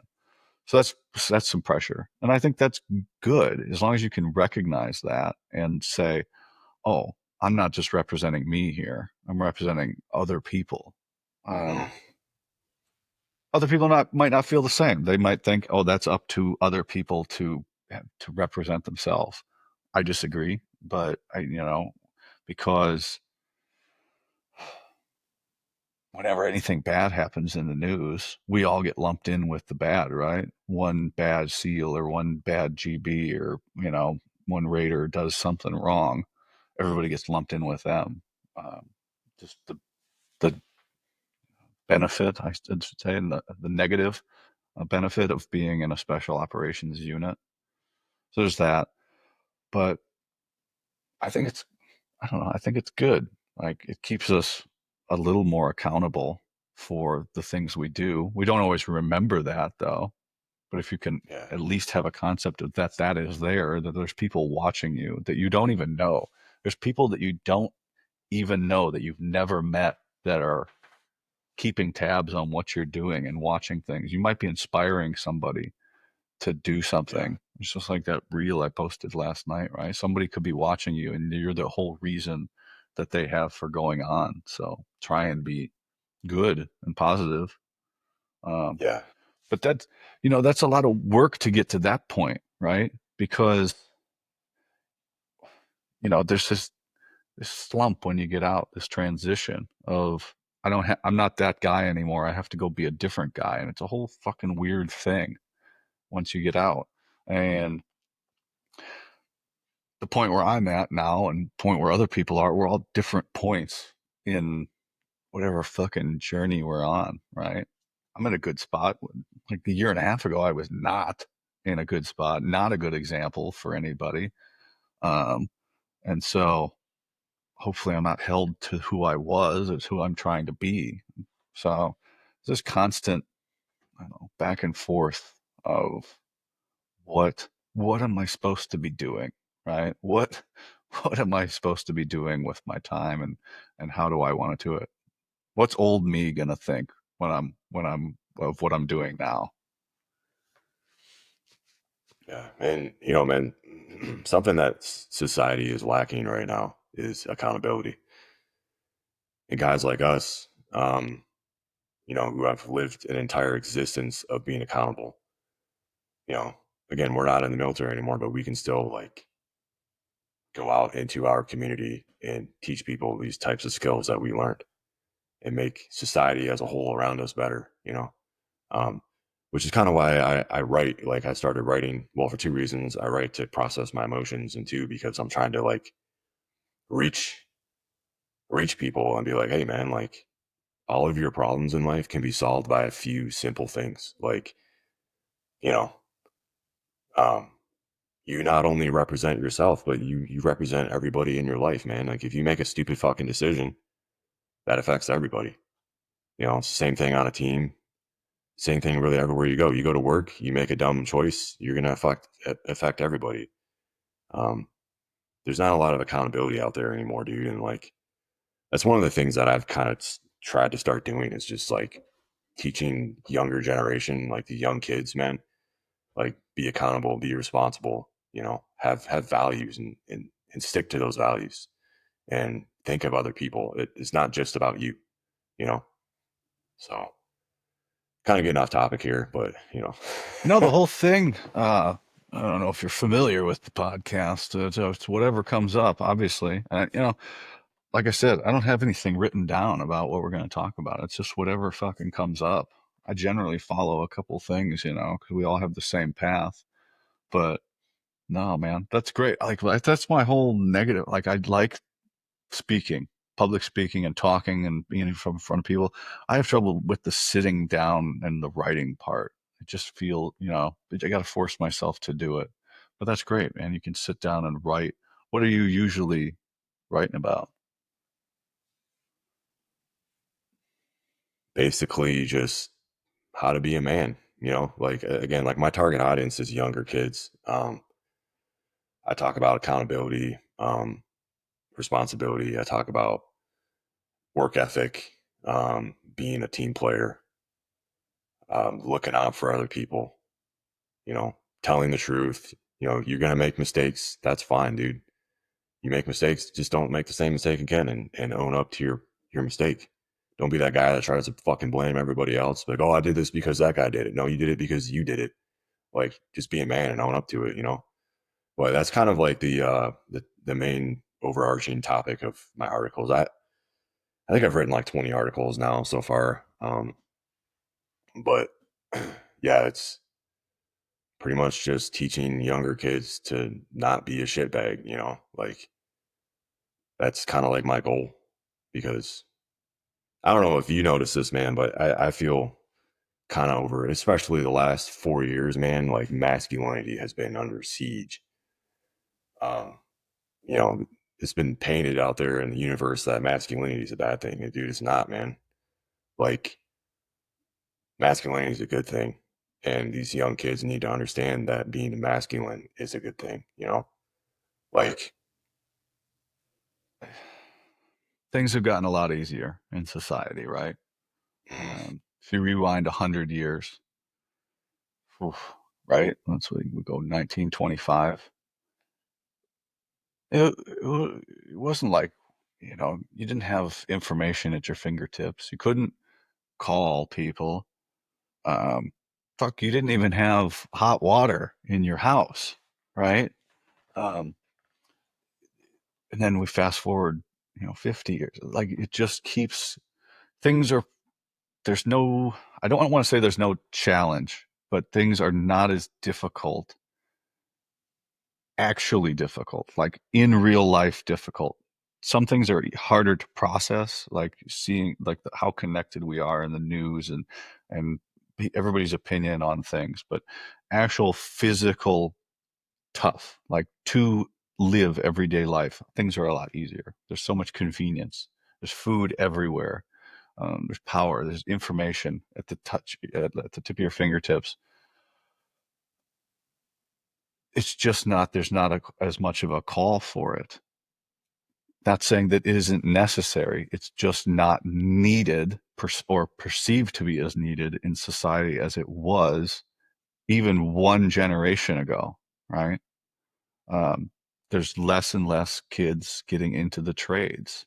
Um, the push towards you need a college degree, the push towards you need a useless college degree. Um, there's a lot of different things. The amount of people living in cities, there's like if you were raised in the country and you as opposed to somebody raised in the city, that's a completely different view of how things work. Like living on a farm is tough. Like you learn how to be a farmer or a ranch hand or whatever, like raising animals and shit like that. That's a tough life compared to growing up in a city. But I go back again to the worst thing to happen to you is the worst thing to happen to. It's all perceived the same. So it's treated like unfortunately the same. And so you'll see there's not a call for this, I don't know, as you said, masculinity, right? It's not called for enough. So you can see why it's happening in society. And I think if people are starting to recognize that it's not there, um, and you see that in people, I want to get fitter and I want to get healthier and things like that. And the next generation, they don't drink. Have you heard the statistics on that? They don't like fucking drink alcohol anywhere near what our generation did. So that's healthier, but what are they doing? Maybe they're addicted to something else. They're addicted to internet or video games or something like that. Um, so yeah, I have noticed things. I understand why they're happening. Um, is there much I can do about it? No, not really. I can I can do my little part of having this and being in the public eye and showing, hey, there's a lot of cool shit out there that a lot of people you never heard of did. And if you're interested in that, listen to these stories so maybe you don't make the same mistakes and maybe you get motivated to do these hard things also. And maybe you'll do it better. Um, but that's just doing things in my way. It is unfortunate, but the pendulum swings one direction, it's going to swing back the other way. You went through the course 18 months, 12 months to 18 months separate from me, 12 months pretty much. You had a much different experience. It swings back the other way, it'll swing back the other way. The same too with society. Yeah, we're divided. Um, but, you know, 24 years ago, we were pretty united in the country, and it'll swing back the other way. Things will change. And me, the person, that's who I have to worry about, right? This is what I can do with me and how I can be perceived and influence others. Um, and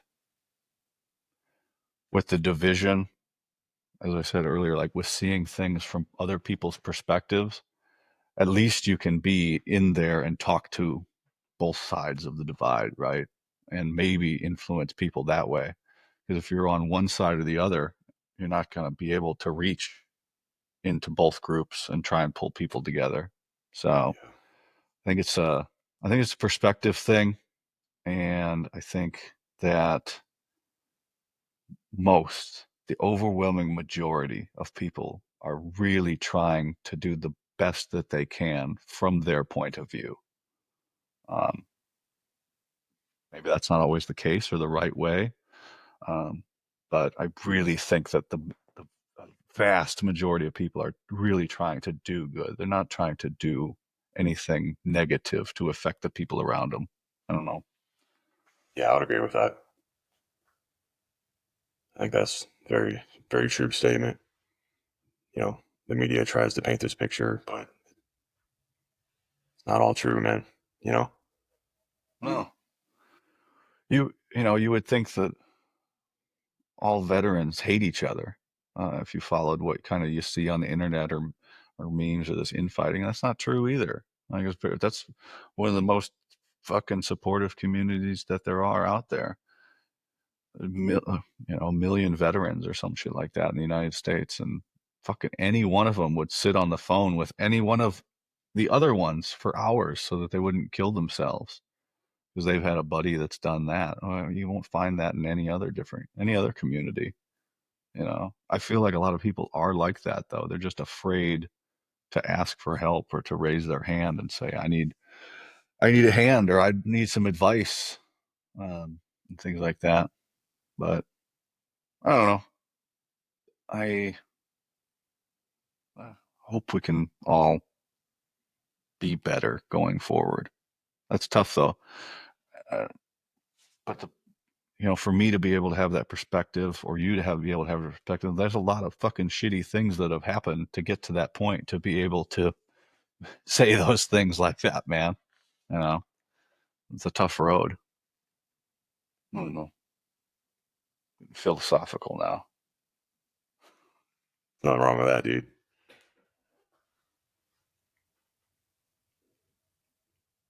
Back to the Q course. Back to the Q course. Let's Back go. to the Q course. So, you go through, you get to graduation, you get your tab and your beret.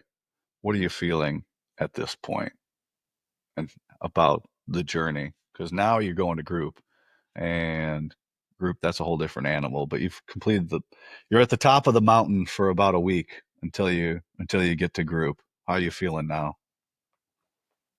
I was feeling pretty confident, man. Super happy. Um, I feel like a little bit too confident, because I took that overconfidence into group with me and I got humbled super quick, because again, you're at the top of the mountain. You think you're fucking God's gift to the universe. You show up to group, man, you're pretty much a private, you know, and I can hear you. it's a humbling experience. Um, but yeah, it was awesome. I remember the night before because when I went through, like you weren't allowed to actually put your green beret on until you walked the stage. I don't know if that was still a thing later on. It Um, was it was strange. I don't know. I think I don't know. I don't. It, I think yeah, we had graduation and that was it. When you guys were going through, there was a weird time. You got your tab, but you couldn't wear your beret or some shit like that. yeah, yeah, yeah. We couldn't wear our beret until we graduated, and the night before, I was in my barracks room and I was like getting my dress uniform all ready, make sure it was good to go. And I was like, fuck it, I'm gonna put on my beret. And I put my beret on, dude, and I like started crying, dude. I was like, dude, I can't believe I fucking did this. It was a very like surreal moment in my life because up until that point, like I was just your average kid. I was, you know, 6'3", weighed 160 pounds wet. I had a lot of doubters in my life. And I was like, dude, like I did this. Like I proved all these haters wrong. I proved to myself that I could do it. And yeah, it was an amazing experience, man. My dad showed up. That was awesome. Um, I had a couple friends that showed up to that, so it was like definitely like a big moment in my life for sure. Yeah, it's a cool experience. Some officer gives a speech that you're never going to remember. You're sitting out there just like, can we get the fuck out of here? So we can go get drunk with the boys out at the SFA compound. Yeah, yeah, yeah. I remember that. You know what's ironic, dude, is when I went back to Swick, that be cadre, I bought a house that was like a mile down the road from the SFA compound. No Um, shit. yeah, they don't have that compound open anymore. They moved it somewhere else. But I was like, oh, I remember this place. I came here when I graduated and got shit faced with a bunch of old crusty Green Berets. It's pretty I, awesome. I couldn't tell you where the fuck we went. Yeah, I don't really remember. I it sucks, I try to remember stuff and there's just it's nothing there. Um and but that's why I said I wish I had pictures. So I have a picture, then I can look at it and go, yeah, yeah. But I'll try and remember stuff and there's nothing there. It kind of blows. But It's just a whatever. blank slate in your mind. It's just Same way, yeah, dude. there's just some parts that there's nothing like there, just little moments, and then it's just fuck. What the fuck happened? But the stuff that I am able to recall, I do pretty well with. But then I'll just go, no, I don't fucking remember that. But yeah, so you go out to first group, the fucking 9 day PCS or 11 days they give you to drive there is ridiculous. Um, so what was that like? Because now you're an X-ray, and they're like, okay, here's your orders. Good luck. Get out to Fort Lewis. Have fun. Yeah. So I actually went out to Oki out of the Q Oh, course. did you? Yeah. And it was weird, man, because um, my wife and I at the time, like we were dating towards the end of my Q course time, and I got orders to Okinawa, and I told her I was like, "Hey, I don't want to do this long distance shit because I knew that I was going to be like busy as fuck." So I was like, "We either shit or we get off the pot." So we actually decided to get married, um, and she already had 4 kids when we got married, and uh, she had twins, and they were both born like 24 weeks premature, so they had all sorts of like health problems, dude. So I got out to Okinawa and I'm like, sweet, I'm gonna PCS my wife and the kids out here. And they're like, no, you're not. Because my youngest daughter had a trach and they couldn't give her medical needs out there. So I was like, fuck, man. It's like I gotta be out here for 2 years without my family. Like this sucks ass, dude.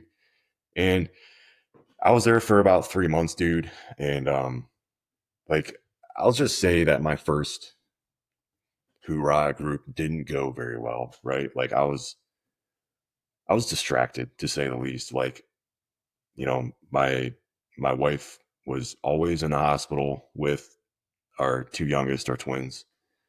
I was constantly worried about that. Um, I got put on a team. It was a Halo team, and this is a bunch of like old school dudes, man. My team sergeant was like, he jumped into Panama as a ranger, like just an old school fucking dude, man. And he didn't give a shit about like how you feel, really how your family's doing. He was just laser focused on the job. And again, I was distracted because I had all this shit going on at home, and um, it was a hard like first few months on a team. Um, like I was getting smoked like 24/7, dude. I forget what I did. I think one day I forgot to check the ComSec vault. Like I didn't mark it off, that the 1705 form on there, and I didn't lock it. So the next morning, my team sergeant comes in and he's like, Kossick, he's like, why the fuck is this safe open for? And I was like, I don't know. Dude, I got smoked for like 3 hours. And for the next like 2 weeks, like I couldn't talk to anybody on the team. The only person that I was allowed to talk to was my senior. But my senior was gone, TDY. He was TDY the entire time I was in Okinawa, pretty much. So like I just felt like my teammates at the time kind of like wrote me off, like right from the beginning. And there wasn't any like really mentoring going on. I was just getting shit on all the time. It was like a really shitty experience for me. Um, about 6 months in, I got a compassionate reassignment to go back to first group Maine. But yeah, my time in Okinawa was lackluster. It wasn't fun. Um, I got fucking destroyed, like verbally, emotionally, physically by my team. And it really wasn't what I was expecting. Like I was expecting like this sense of camaraderie. And I get it, like you're a new guy, you get shit on regardless. But I always just kind of felt like those guys were just a bunch of dicks, man. They didn't want to mentor anybody. They were just kind of like they were just getting back from Afghanistan, and they had just lost Jeremy Border. I'm sure you've heard of Jeremy Border. He was an Okie guy. He got killed out there, and they were all just a bunch of salty, fucking angry dudes, man. And I show up as this happy-go-lucky new guy, and they weren't having it, dude. So, yeah, my first 6 7 months in group like wasn't very good. Like it was pretty shitty. Um, but yeah, then after that, I went to first group Maine and pretty much spent the rest of my career in uh, third battalion ACO.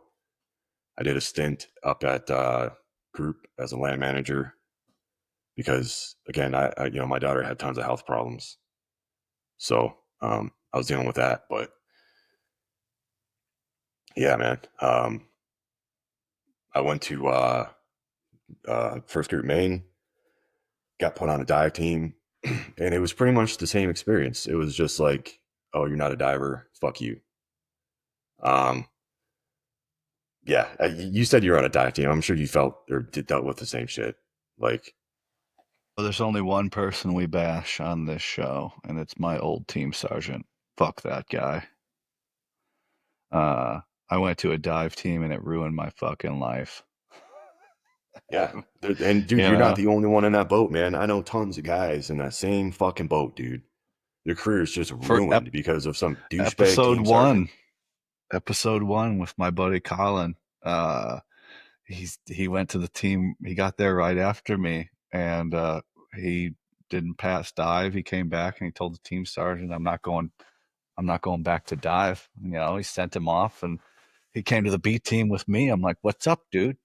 Um, you know, but yeah, there's nothing wrong with a dive team. It's just the people that I encountered. I went to a bad team with a bad team sergeant, disjointed team that almost got disbanded after I got hurt because it was such a fucking mess. Um, it does warm my heart though when I was just in North Carolina and I ran into a guy. You know, I saw the one. I was like, "Hey, man, nice hat." You know, we're talking. Do you know this person? Do you know that person? Oh, yeah, fine. Okay, we can be friends. Um, and then he's like, "What team did you go to?" And it's like, told him. And he goes, "Oh, so who's your team sergeant?" And I told him. And he goes, "That dude's a piece of shit." And I was like, "Oh, man, that makes me feel so good because I'm like with my memory, I'll go back and I'll be like, am I wrong here? Am I the one that's fucked up? So it's always great to hear somebody tell me that that dude was a fucking piece of shit. Um, and if you're listening at home and that's you, go fuck yourself. But yeah, that's Fuck you, bro. but fuck yeah, no, I was just so sad. Fucking, didn't have my best interest in or the team uh in mind. So, and that bums me out, man, to hear that you went to a shitty team, a shitty situation, or just I don't want to say that. Let me take that back. I don't know that. I didn't know the team. You went to a situation that didn't work for you. Um, that's on the team sergeant to run his team and make sure he's got the people there and everybody's working together. That's on the team sergeant. So I'm not going to comment on that, but I'm sorry that you didn't go to a situation that worked for you. Not a unique experience. Happens quite a bit, and it's unfortunate. Um, but then I've had buddies that we graduated with. They went to great. They had a great time. They went right to a team that they wanted. Everybody got along and things like that. So again, you can be right. You have your buddy right next to you. He has a great time. You have a shitty time, or you have a great time and he has a shitty time. That's just fucking. That's kind of the way it goes. Um, I will say that I liked it a lot. I liked the group a lot better than the regular army. Fucking lot better than the regular army. So Yeah, I wouldn't change anything. But you went to a dive team. So you're on what? One? No, 3-5. yeah, yeah. No, one And one one three one five, right? five. Yeah, 1315. Yeah, so we're yeah, two hallways apart, just next door fucking neighbors, bro. yeah. But yeah, anybody listening out there, man, each team is like its own fucking has its unique identity, its unique culture, and like your personality may fit better somewhere else. You know, if you're like a young Green Beret coming up and you get stuck on a shit team, it's not the end of the world. Like maybe you're just not meant to be on that team. There's plenty of other opportunities, you know. That's the important thing right It's there is there's so much to do in group. You know, yeah, if and if you're in a situation that you don't like, it's gonna fucking change because that team leader or that team sergeant or is only there for 18 months, 18 to 24 months. It's going to change. There's other opportunities. Some TDY or some tasking is going to come up. Like Staff Sergeant Ward's going to come down from battalion and he's going to go, I need a guy to go to Mongolia tomorrow for 6 months. And you're going to be like, yeah, I'll fucking do that. Because that shit happens, you know. mhm. I I would get weird shit like that. I go, Sergeant Major, is this for real? He's like, yeah, go get a guy from BCO. Okay. Um, and shit like that would happen. So, um, for my small listening audience that would get something out of this, there's so much shit to do in group, and if you're in a bad situation, do your best to influence the situation you're in to work for you, or just wait a little longer, and shit'll change, uh, probably for the better. But Yeah. you're gonna have to work. You're gonna have to work on it. And if it doesn't change for the better, maybe you're the problem. You know. Yeah. Um, so that's an option too. You got to be introspective as well. So, uh, Yeah, man. Um, I so I went to Mac like as soon as I got there, ooh, and I how got was about that? For those listening at home, maritime assessment course, fucking blows. I didn't get to go. I got hurt the week before. yeah, it was fucking shitty, dude. But I didn't make it through. Um, my daughter had some kind of complication. They put her back in the hospital, so I dropped out. And ever since that happened, I felt like the dudes on the team just looked at me differently. Like, oh, this guy's a fucking quitter. Like they didn't understand, man. And this was like 2014 rolling into 2015. No, this was the summer of 2014. So we got orders to go to Iraq because this was during like the surge of ISIS and everything. We were like supposed to go to Mongolia or some shit, and they canceled that JSAT, and they're like all of ACO is going to Iraq. But like 2 weeks before we were supposed to deploy to Iraq, there was a bog in Iraq, which means like there's a cap limit of boots on the ground. You can only have a certain amount of soldiers, right? So they kept back 2 dudes per ODA from the company. And of course, the only 2 guys that didn't deploy on my team was me and this other dude who weren't combat dive qualified. And that fucking pissed me off so bad. And I remember like mouthing off to my team sergeant. I was like, what? So you guys are going to be doing combat dive operations in the sand? You know, like, so many dudes on that team had 3, 4, 5, 6, 7 combat deployments. And here's little me, 18 X-ray, zero experience. Like, you think he'd want to take those guys, but whatever, man. So his guidance for me while I was gone is to train up for Mac, get ready to go to dive school. And I had such a bad taste in my mouth for divers at this point. I was like, yeah, fuck this guy. So I ended up going to SIFSIC while they were in Iraq, and they got all pissed off that I went to SIFSIC and wasn't like training to go to Mac or dive school. So while they were in Iraq, I went to SIFSIC and I went to ASOT level 2. And when they came back, I just quit the team. I told my team sergeant, like, I'm done. I don't want to be in this team anymore. The easiest team to quit is a dive team. That's the easiest one to Yeah. get off of. And But yeah, generally the least looked down upon by the other teams if you get off a dive team, because I'm not saying this for everybody. Everybody kind of understands in the other teams why you don't want to be on a dive team. yeah. Yeah, man. So um I didn't want to be a part of that team because the culture sucked. The team sergeant was a fucking asshole. Like even the guys on the team didn't like the team sergeant, but it was almost like how like women like gossip about each other all the time, but then when they're around each No, other, they I've act never like heard of. they're best friends. No, I've never heard of That that. was what it was like being Is on that a that. new thing? Yeah.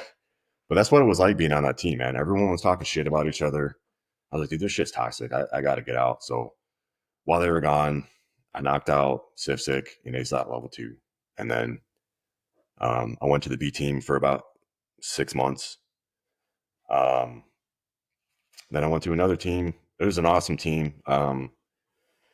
Unfortunately, again, that's kind of the story of the first few years of my SF career was I had a lot of family issues, man. Like my daughter was sick in and out of the hospital. I was on that team for about 6 months, and had another incident where my daughter had to be in the ICU for a while. So I made the decision to step down to be there for my family, which, you know, at the time I remember getting a lot of shit for that from my peers. But looking back on it, it was the right decision.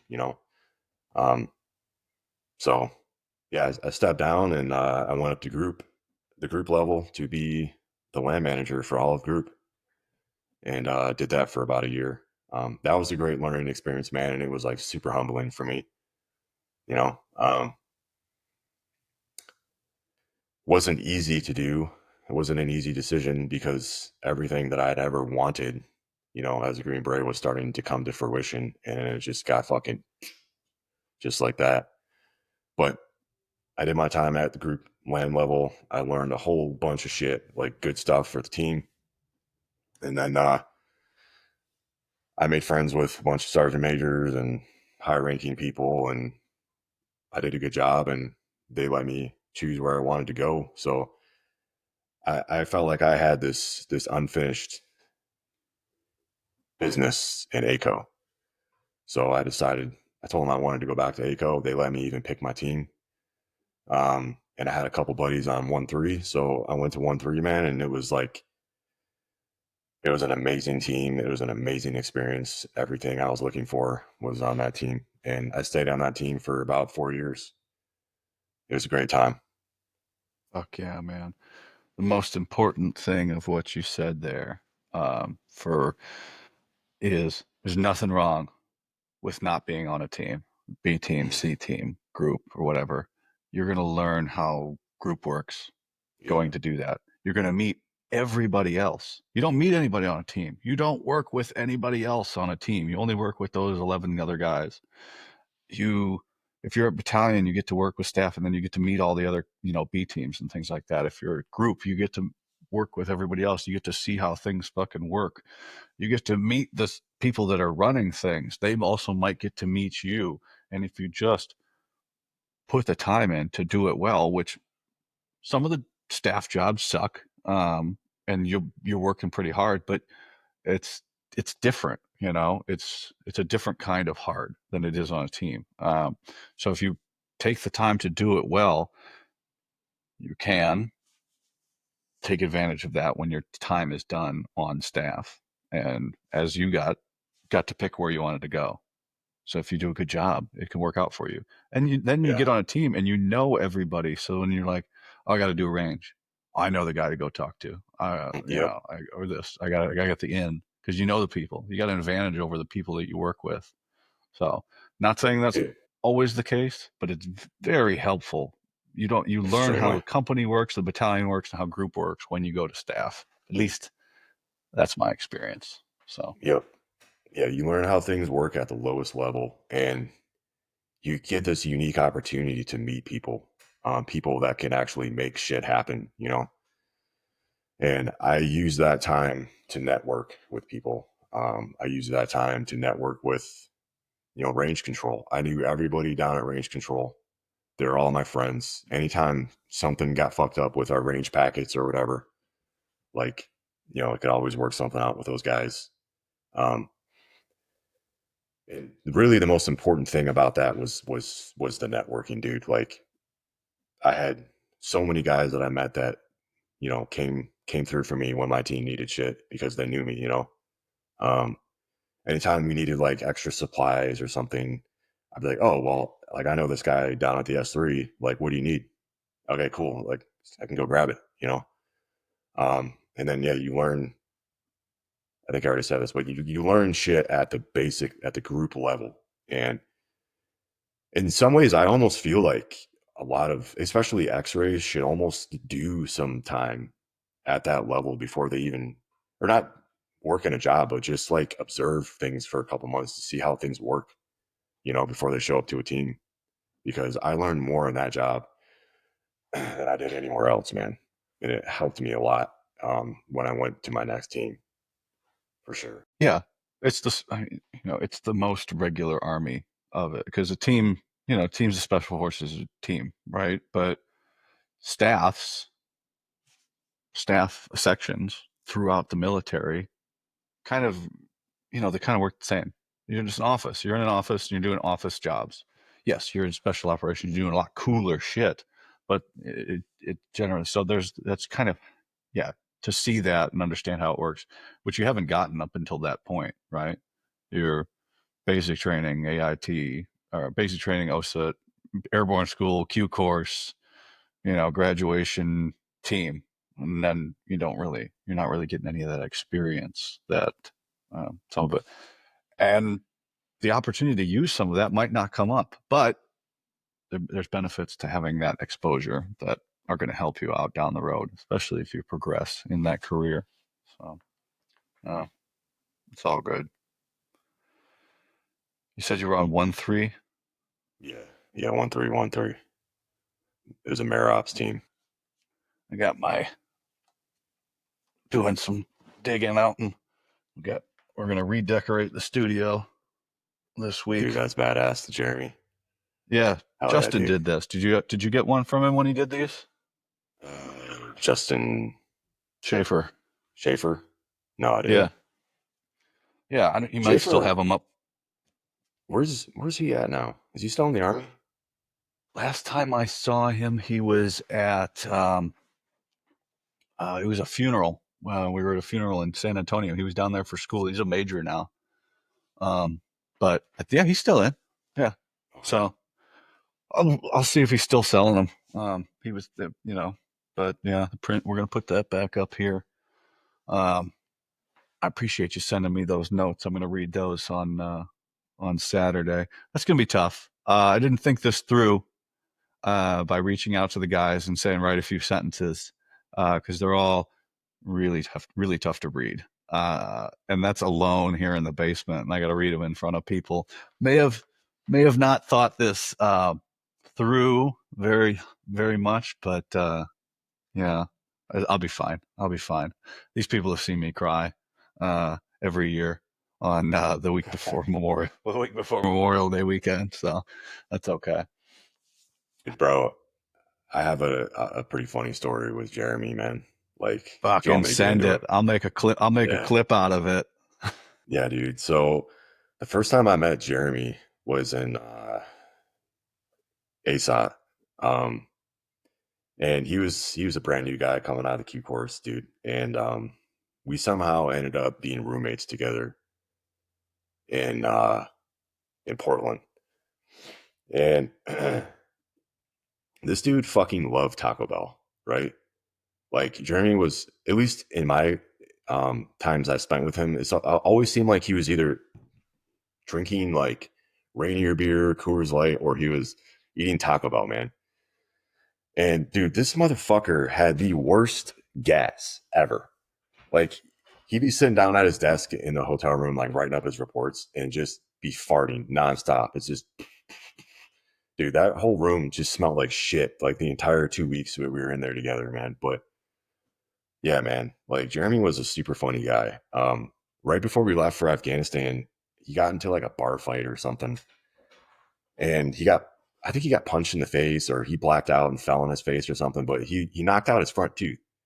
So every time he'd smile, and there'd just be this huge gap in his front tooth, and that's like the last image in my mind is Jeremy smiling with that tooth missing, dude. And bro, Jeremy was an amazing guy, man. Like he was the ultimate team player. Like he was super down to earth. He was fair with people. Like he was a good mentor, man. Like because he had a lot of experience from the big army. He was in the 82nd.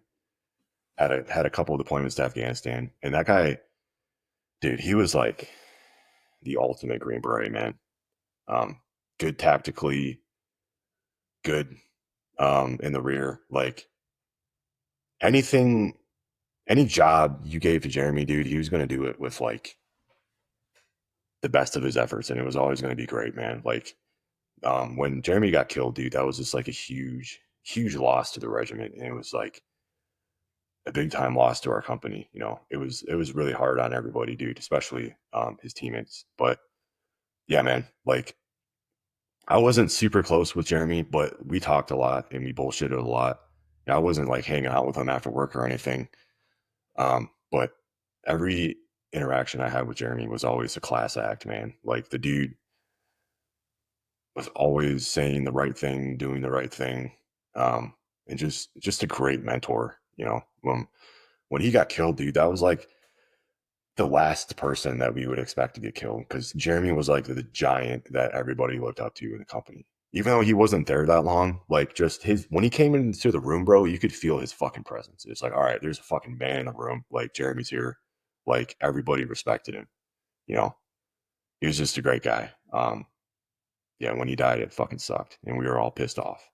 But shit happens in combat, dude. And unfortunately, Jeremy was killed. But I always, you know, I'm I'm really big on legacy, dude, and legacy is a huge thing in soft.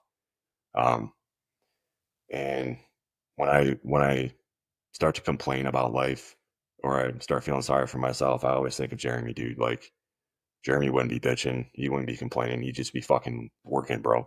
You know. So I try to, honor all the guys that were killed in training or in combat, that I knew. And Jeremy's one of those guys that like keeps me on the straight and narrow when I start feeling sorry for myself. So it's a good dude.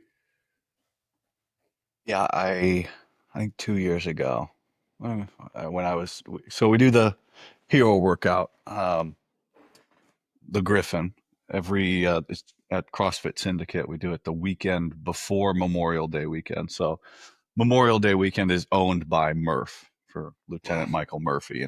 There's no getting that, prying that away from the CrossFit world or the workout world. That's universal. So I'm trying to grab hold of the weekend before, like a Murph, precursor.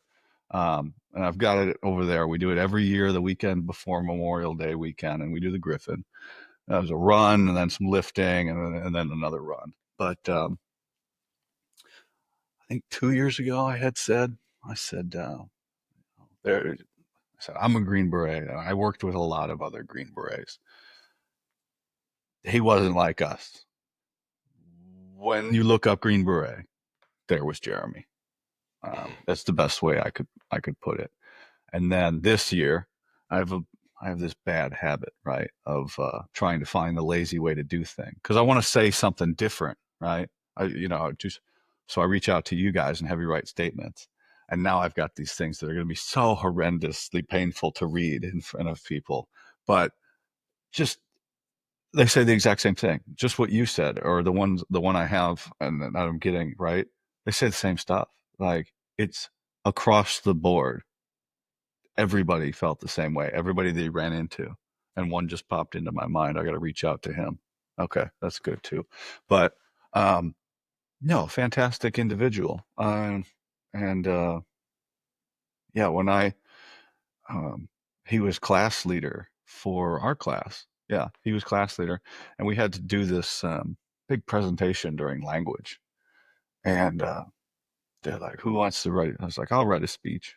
It's just a funny interaction because he's a senior E7, and I'm just a fucking specialist. I'm getting ready to graduate, and I was like, "I'll write a speech. I can write." So I wrote the closing remarks or opening remarks or something like that. Maybe it was and you know, pages.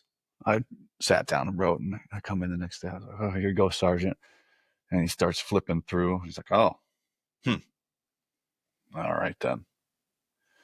And he hands it back to me. I thought he was like gonna shit on me, and he goes, "I'm gonna have to put a little more thought into my opening remarks then if you're gonna write that. I thought you were just gonna phone it in." I was like, "Oh shit, I'm sorry."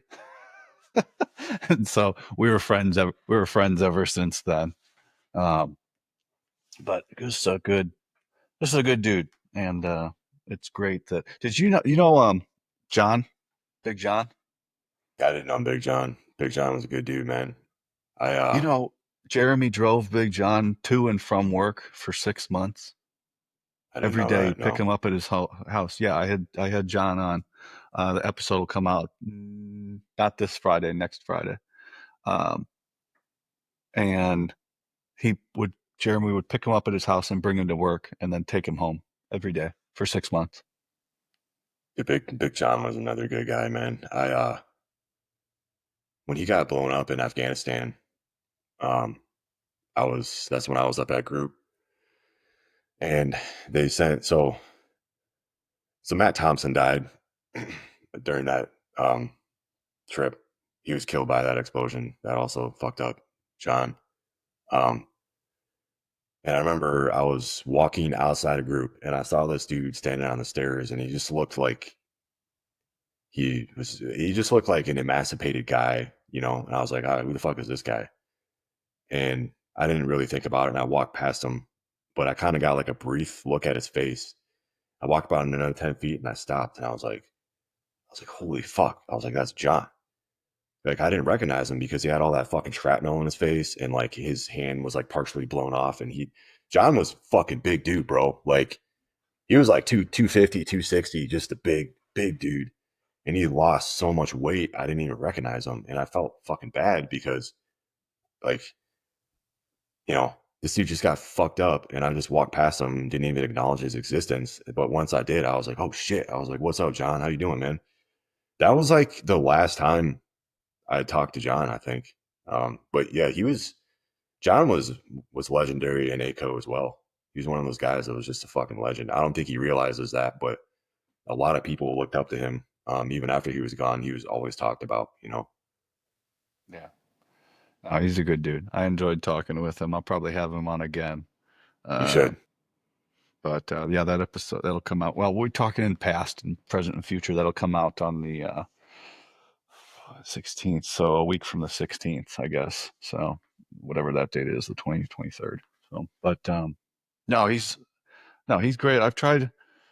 That's what's been cool about the show. Is like, oh, I wish I could talk to somebody, and then I just reach out to them. Hey, you want to come on? You want to talk about some bullshit? No, and then but we're just reconnected then and too. But no, John's a fucking good dude. He's living out in where is he? Is he Washington still or Idaho or something? He's a plumber now, I think, doing plumbing. Yeah, dude. That's Yeah, Big John. yeah. No, he's a good dude. It's great to still talk to the guys and and do this thing but yeah, I've got to write that one down for this Saturday and things like that. But I don't know. That's our portion now that we're out, right? Is we spoke to earlier is like to be an example. Um, like it's not for us. It's like for the people that aren't around anymore that were just good dudes or solid guys that like can't that would love to be complaining about their lives or even having a bad day. If they were around, they would love to be having that experience. Like, just be, if you're not going to be happy for you or what you have, be like try and appreciate it for the guys that you really respected that aren't around anymore, and do things for yourself and for them because they're not around anymore, and be proud of the things you were able to do and you have been able to do afterwards. And it's like that, you know, how they say that comparison is the thief of joy. Well, there's another side to that where comparison is actually good for you, motivates you, gets you fucking picks you up out of hell and drags you back to earth, right? Where you stop drinking and you compare yourself to your friends that aren't around anymore, and you just go, I need to stop acting like this. This isn't what they would want for me, or I wouldn't want them to see me like this. So there is a good side of comparison, and when you start thinking about, oh fuck, I'm not a good example. I'm not living up to what I could be. Then, as you said, one of the you start thinking about Jeremy, you start thinking about Matt, and the people that aren't around. And you go, what the fuck am I doing? I got to get my shit together. Not only for my family, but for myself, for the people that look up to me, and people that aren't even around to have a bad time anymore. So that's it's a shitty situation that they're gone, but use it, right? Use it to be better. Hopefully be better, right? Um, because that's the last thing you'd want is to disappoint their friends that believe in you. At least that's what I think. Yeah. And that's an important thing to remember, man, is like everything in life, you can take something from it, dude. Like, my first couple teams were shitty. I had terrible leadership. But guess what? Like when I was put in positions of leadership, I made sure to not be like those guys because I realized how people react to that type of shit, man. And yeah, you can take away learning points from literally everything that happens to you in your life, whether it's good or bad. And people tend to navigate towards negative things when bad things happen to them. But like if you just take a step back and like pause, take a deep breath, look around you, and you can learn from that and apply that to your life in a positive way, whether, like I said, whether it's good or bad.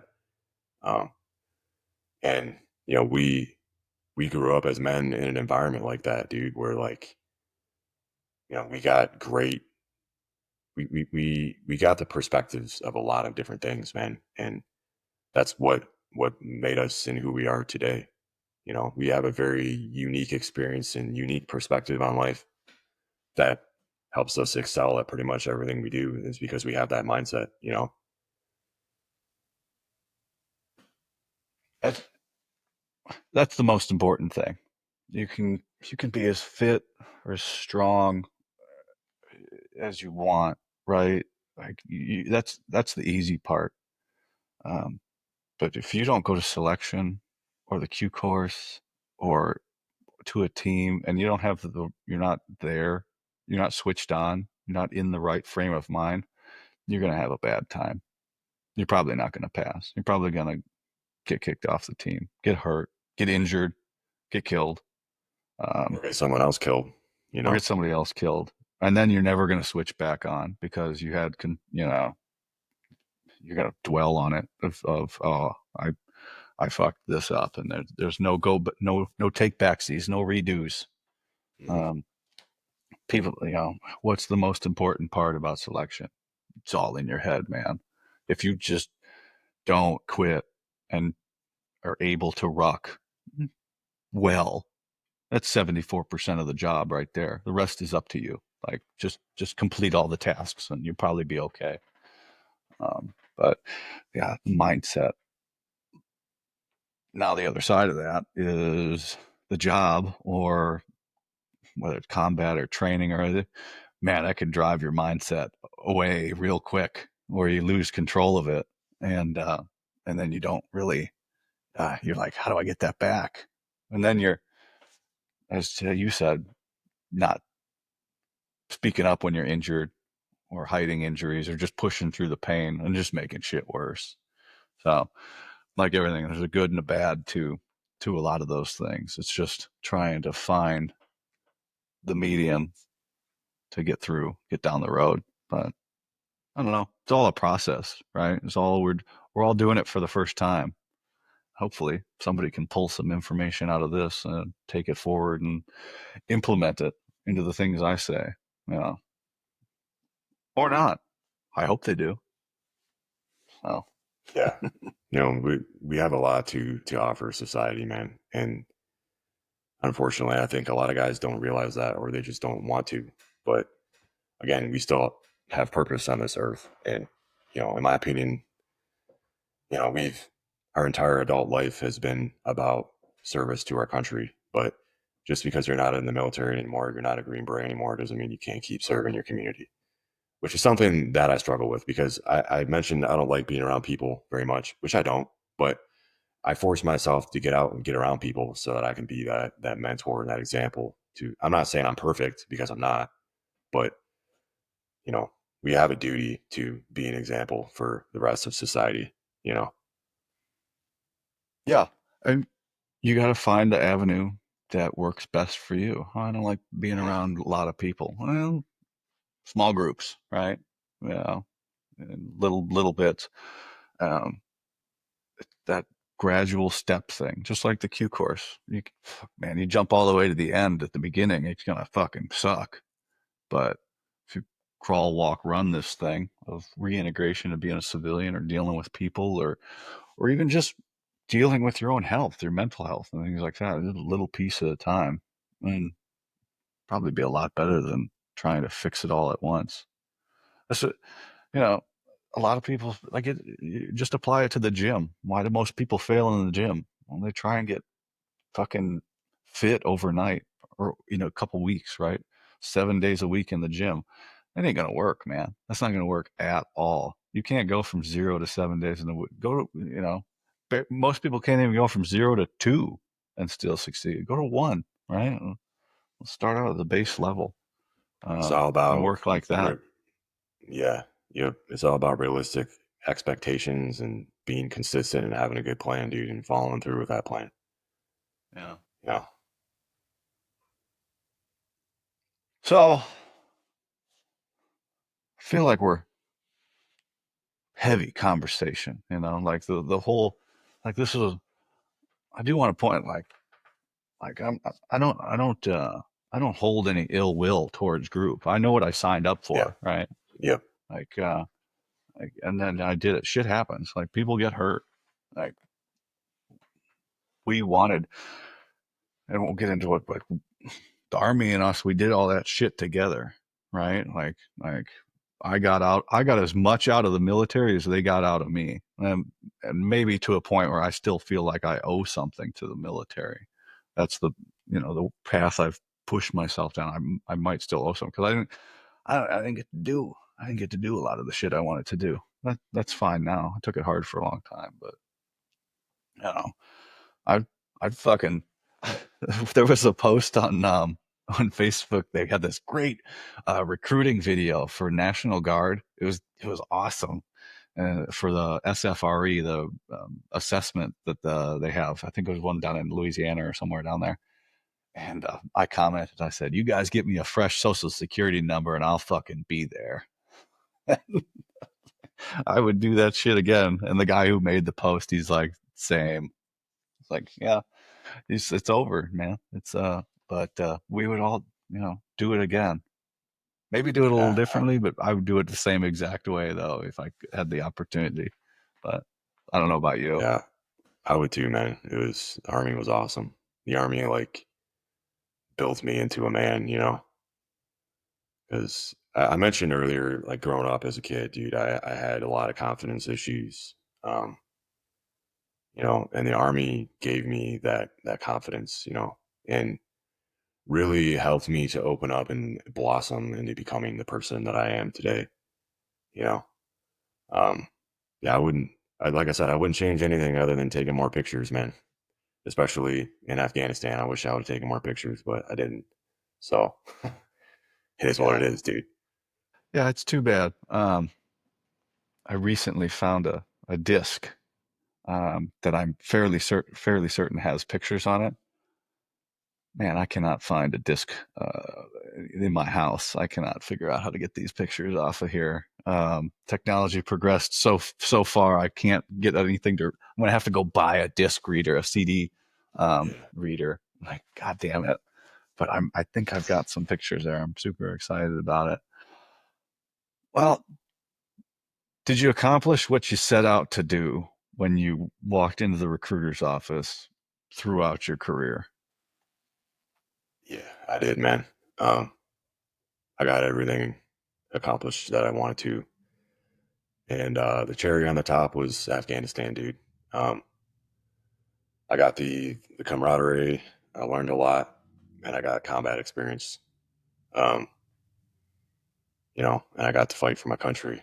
So, like we have a lot of skin in the game, dude, and that's something that we can both be proud of.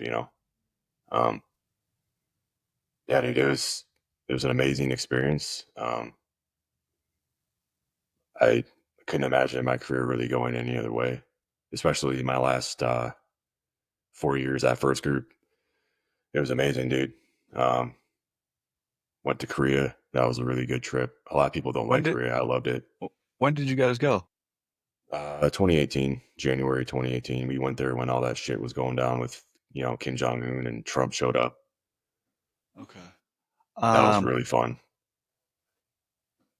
Man, I tried to weasel into that one. So I went in January of 16, January of 17, and I was like trying to get because I was jumping companies to keep moving back and forth to Korea because nobody bothered me. Nobody bothered me as long as I was there with trying to jump or med pros or anything like that. So I almost weaseled on, and I just didn't get. I was in staff at that point, and they're like, "No, you're not going." So, but I had a blast in Korea, man. I fucking loved it. Korea's probably like my favorite Asian country. A lot of people fucking hate it, but I don't know, dude. in my experience with a lot of things, it's especially the SF game, it's all hearts and minds, man.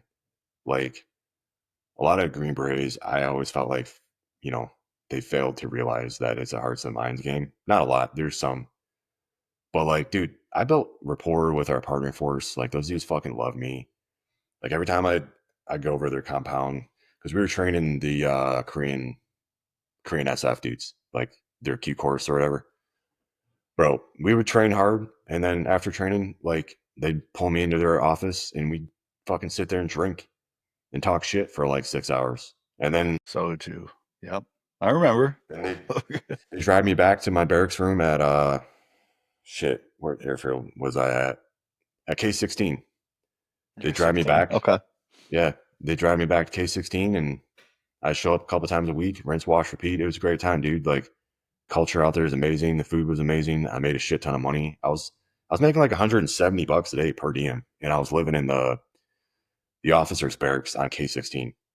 Like you couldn't ask for much better, man. It was an amazing experience. We got tons of range time, and I made a lot of friends out there in the Korean Army that I still keep in touch with sometimes. Like those guys are just great dudes, man. They're all about hospitality, man. And if you treat those dudes right, they'll treat you right. You Yeah. know? I had a blast. I did that same thing for, but on the B team, or yeah, I was on the B team. But I had a fucking blast, man. I was down in Daegu, and we're off work. I was in the city partying every day. Uh, on base, work. Hey, we're done. Gone. Like I'm going to have fun, man. And I had a blast. Some people didn't, but I don't know. Maybe, like I said, that's leadership dependent too. Yeah. So And it's just really depends on. all you make of it, man. Like everything else in life. Tons of dudes were pissed off because they wanted to go to Afghanistan. Like I get it, but I'm okay with going to Korea for 6 months.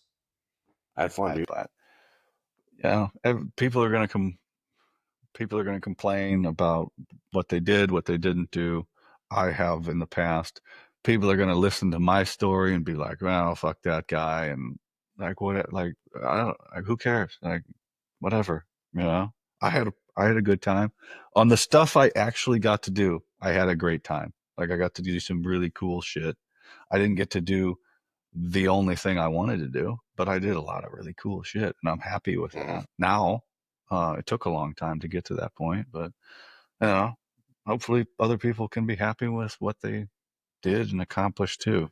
So, but whatever, fucking, I had a blast. I had a blast in group, and now I get to interview special operations veterans. I get to talk to active duty people. I get people reaching out to me. I got friends in other branches now. I got my so I'm having very few people having as good a time as I am right now, getting to do the things. Now I just gotta convert it into being able to sustain me so that I get to do this full time. But I'm having a fucking blast, man, and all because of this. All because I got it, worked there, and got it. I didn't get to do something, but you know, you're as Sergeant Major Arndt said, uh, it's not over. You're a Green Beret forever, Mhm. and I'm gonna try to be that for the rest of my time, man. But Fucking true, I dude. uh, I got 5 questions I ask everybody, and then I'll cut you loose. How's that sound? Sounds good, dude. All right, man. What is your response to thank you for your service?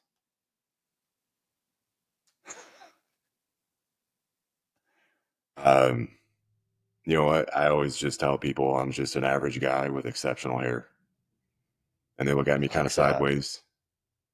And yeah, that's what I tell them. You know, because I'm just an average dude that had a dream, and I pursued that dream and didn't quit, and I was willing to sacrifice everything to achieve that dream. You know, so Like that. That's a first. We haven't heard that one yet here on the show. All right. it's I'm just an first for average everything, guy bro. with exceptional hair. I like that. Uh, because that's that's a team guy answer, right? That's like full team guy answer. So I like that. What is the one characteristic that sets operators apart from the conventional forces? Man, there's so many, dude. That's a tough question. I don't know, man. I would say the mindset is just get shit done. Like dudes make shit happen, you know, at a level you won't ever see anywhere else in the world. Like you get a task, dudes get it done, and they do it exceptionally well. I would say that's probably the biggest thing out of, probably 1,000 of them that I could rattle off right now. Yeah, the But 10,000 fucking different examples that we can give. mm, What is the one moment of your career that you wish you could go back and relive or redo, and it wouldn't change where you are now? um, I wish I could relive my first firefight. Um, that was like a defining moment in my life where I realized how fragile life actually is. And I wish I could have just popped out my recorder and recorded everything, you know, for my own self, not to post on the internet, but just so I could go back and relive that glorious 6 hours of fighting against the Taliban. It was great. It was awesome. Why do you think it was such a defining point? Um, it, dude, it's just crazy, man. Because like you could hear the bullets just fucking cracking over your head, and they were shooting RPGs at us. RPGs. They sound exactly like they do in the movies, dude. Just that whistling, and it just fucking blows up. That shit was cool, man. Like you felt alive. Like I felt alive, and a lot of people live their life just droning, and they don't know what being alive actually feels like. And in that moment, like my entire perspective on life changed. You know, um, I had more of a respect for life in general. Um, yeah, it's great. Fine line between being alive and being not alive. Yep. What is the best piece of advice that you received during your career? From the perspective of a Green Beret or just in life as general?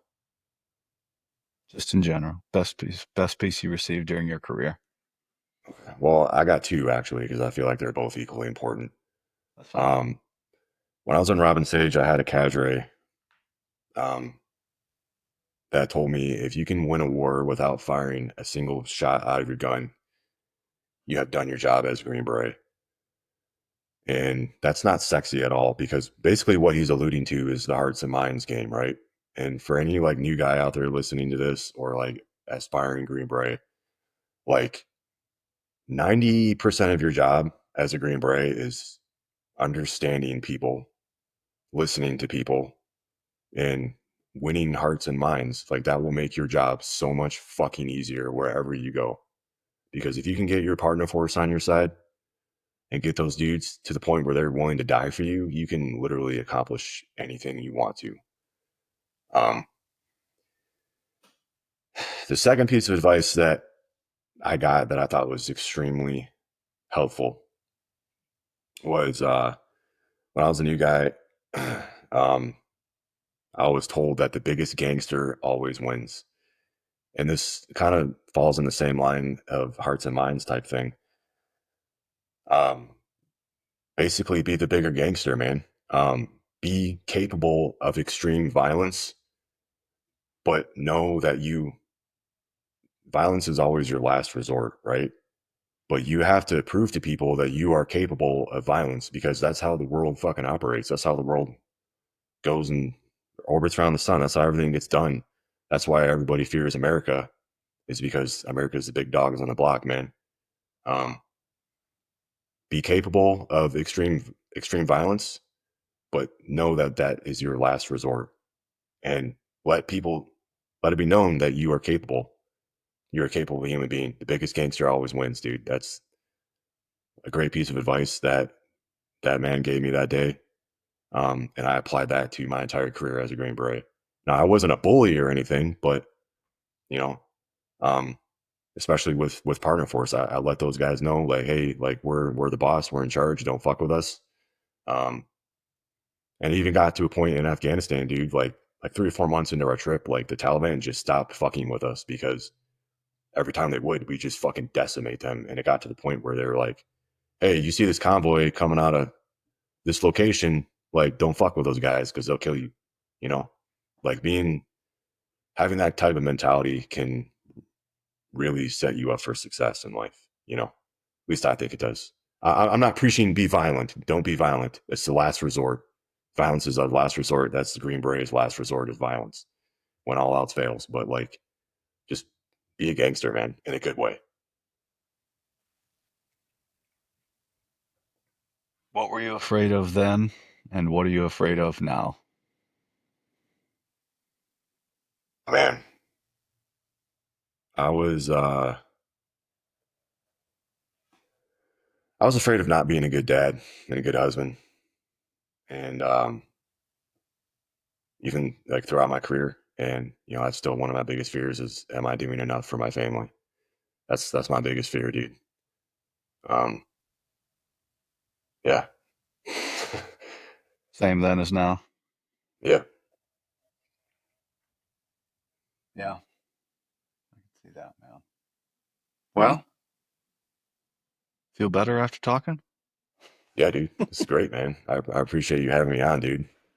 You know? No, absolutely. And then, I posted that video the other night of, if people want to come on and talk and, about their platform or something, of this, of that, but I left out, or you just want to come on a podcast and just talk about the life or whatever, or how it affects you. And there's something you got going on.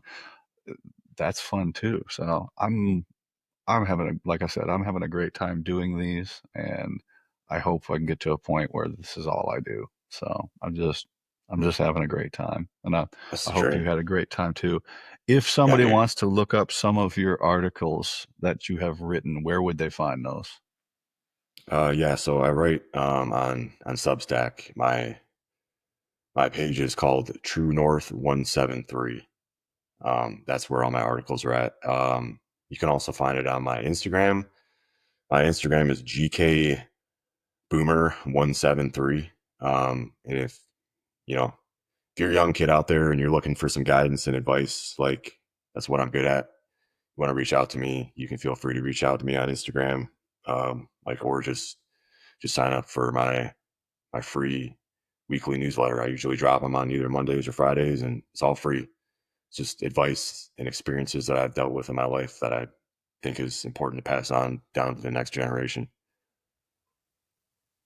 Yeah, man. Well, I'm proud of you that you're sitting down and writing that stuff down and trying to find your place to influence the next generation. I think that's something that we all need to do, at least figure out how to do it. So I really appreciate you. Hey, man, you got anything for me? No, man, I appreciate you. I like what you're doing, and I think you should just keep doing it, man, because a lot of good things can come from this. So I Appreciate that, appreciate you brother. having me on, bro. And it was good talking to you again, Absolutely. man. I haven't seen you Yeah. in fucking years. Yeah. I've just been in a hole in Wisconsin hanging out, and now I'm got a podcast and trying to be social again. So I don't know. We'll see where it goes. But, well, bye, everybody.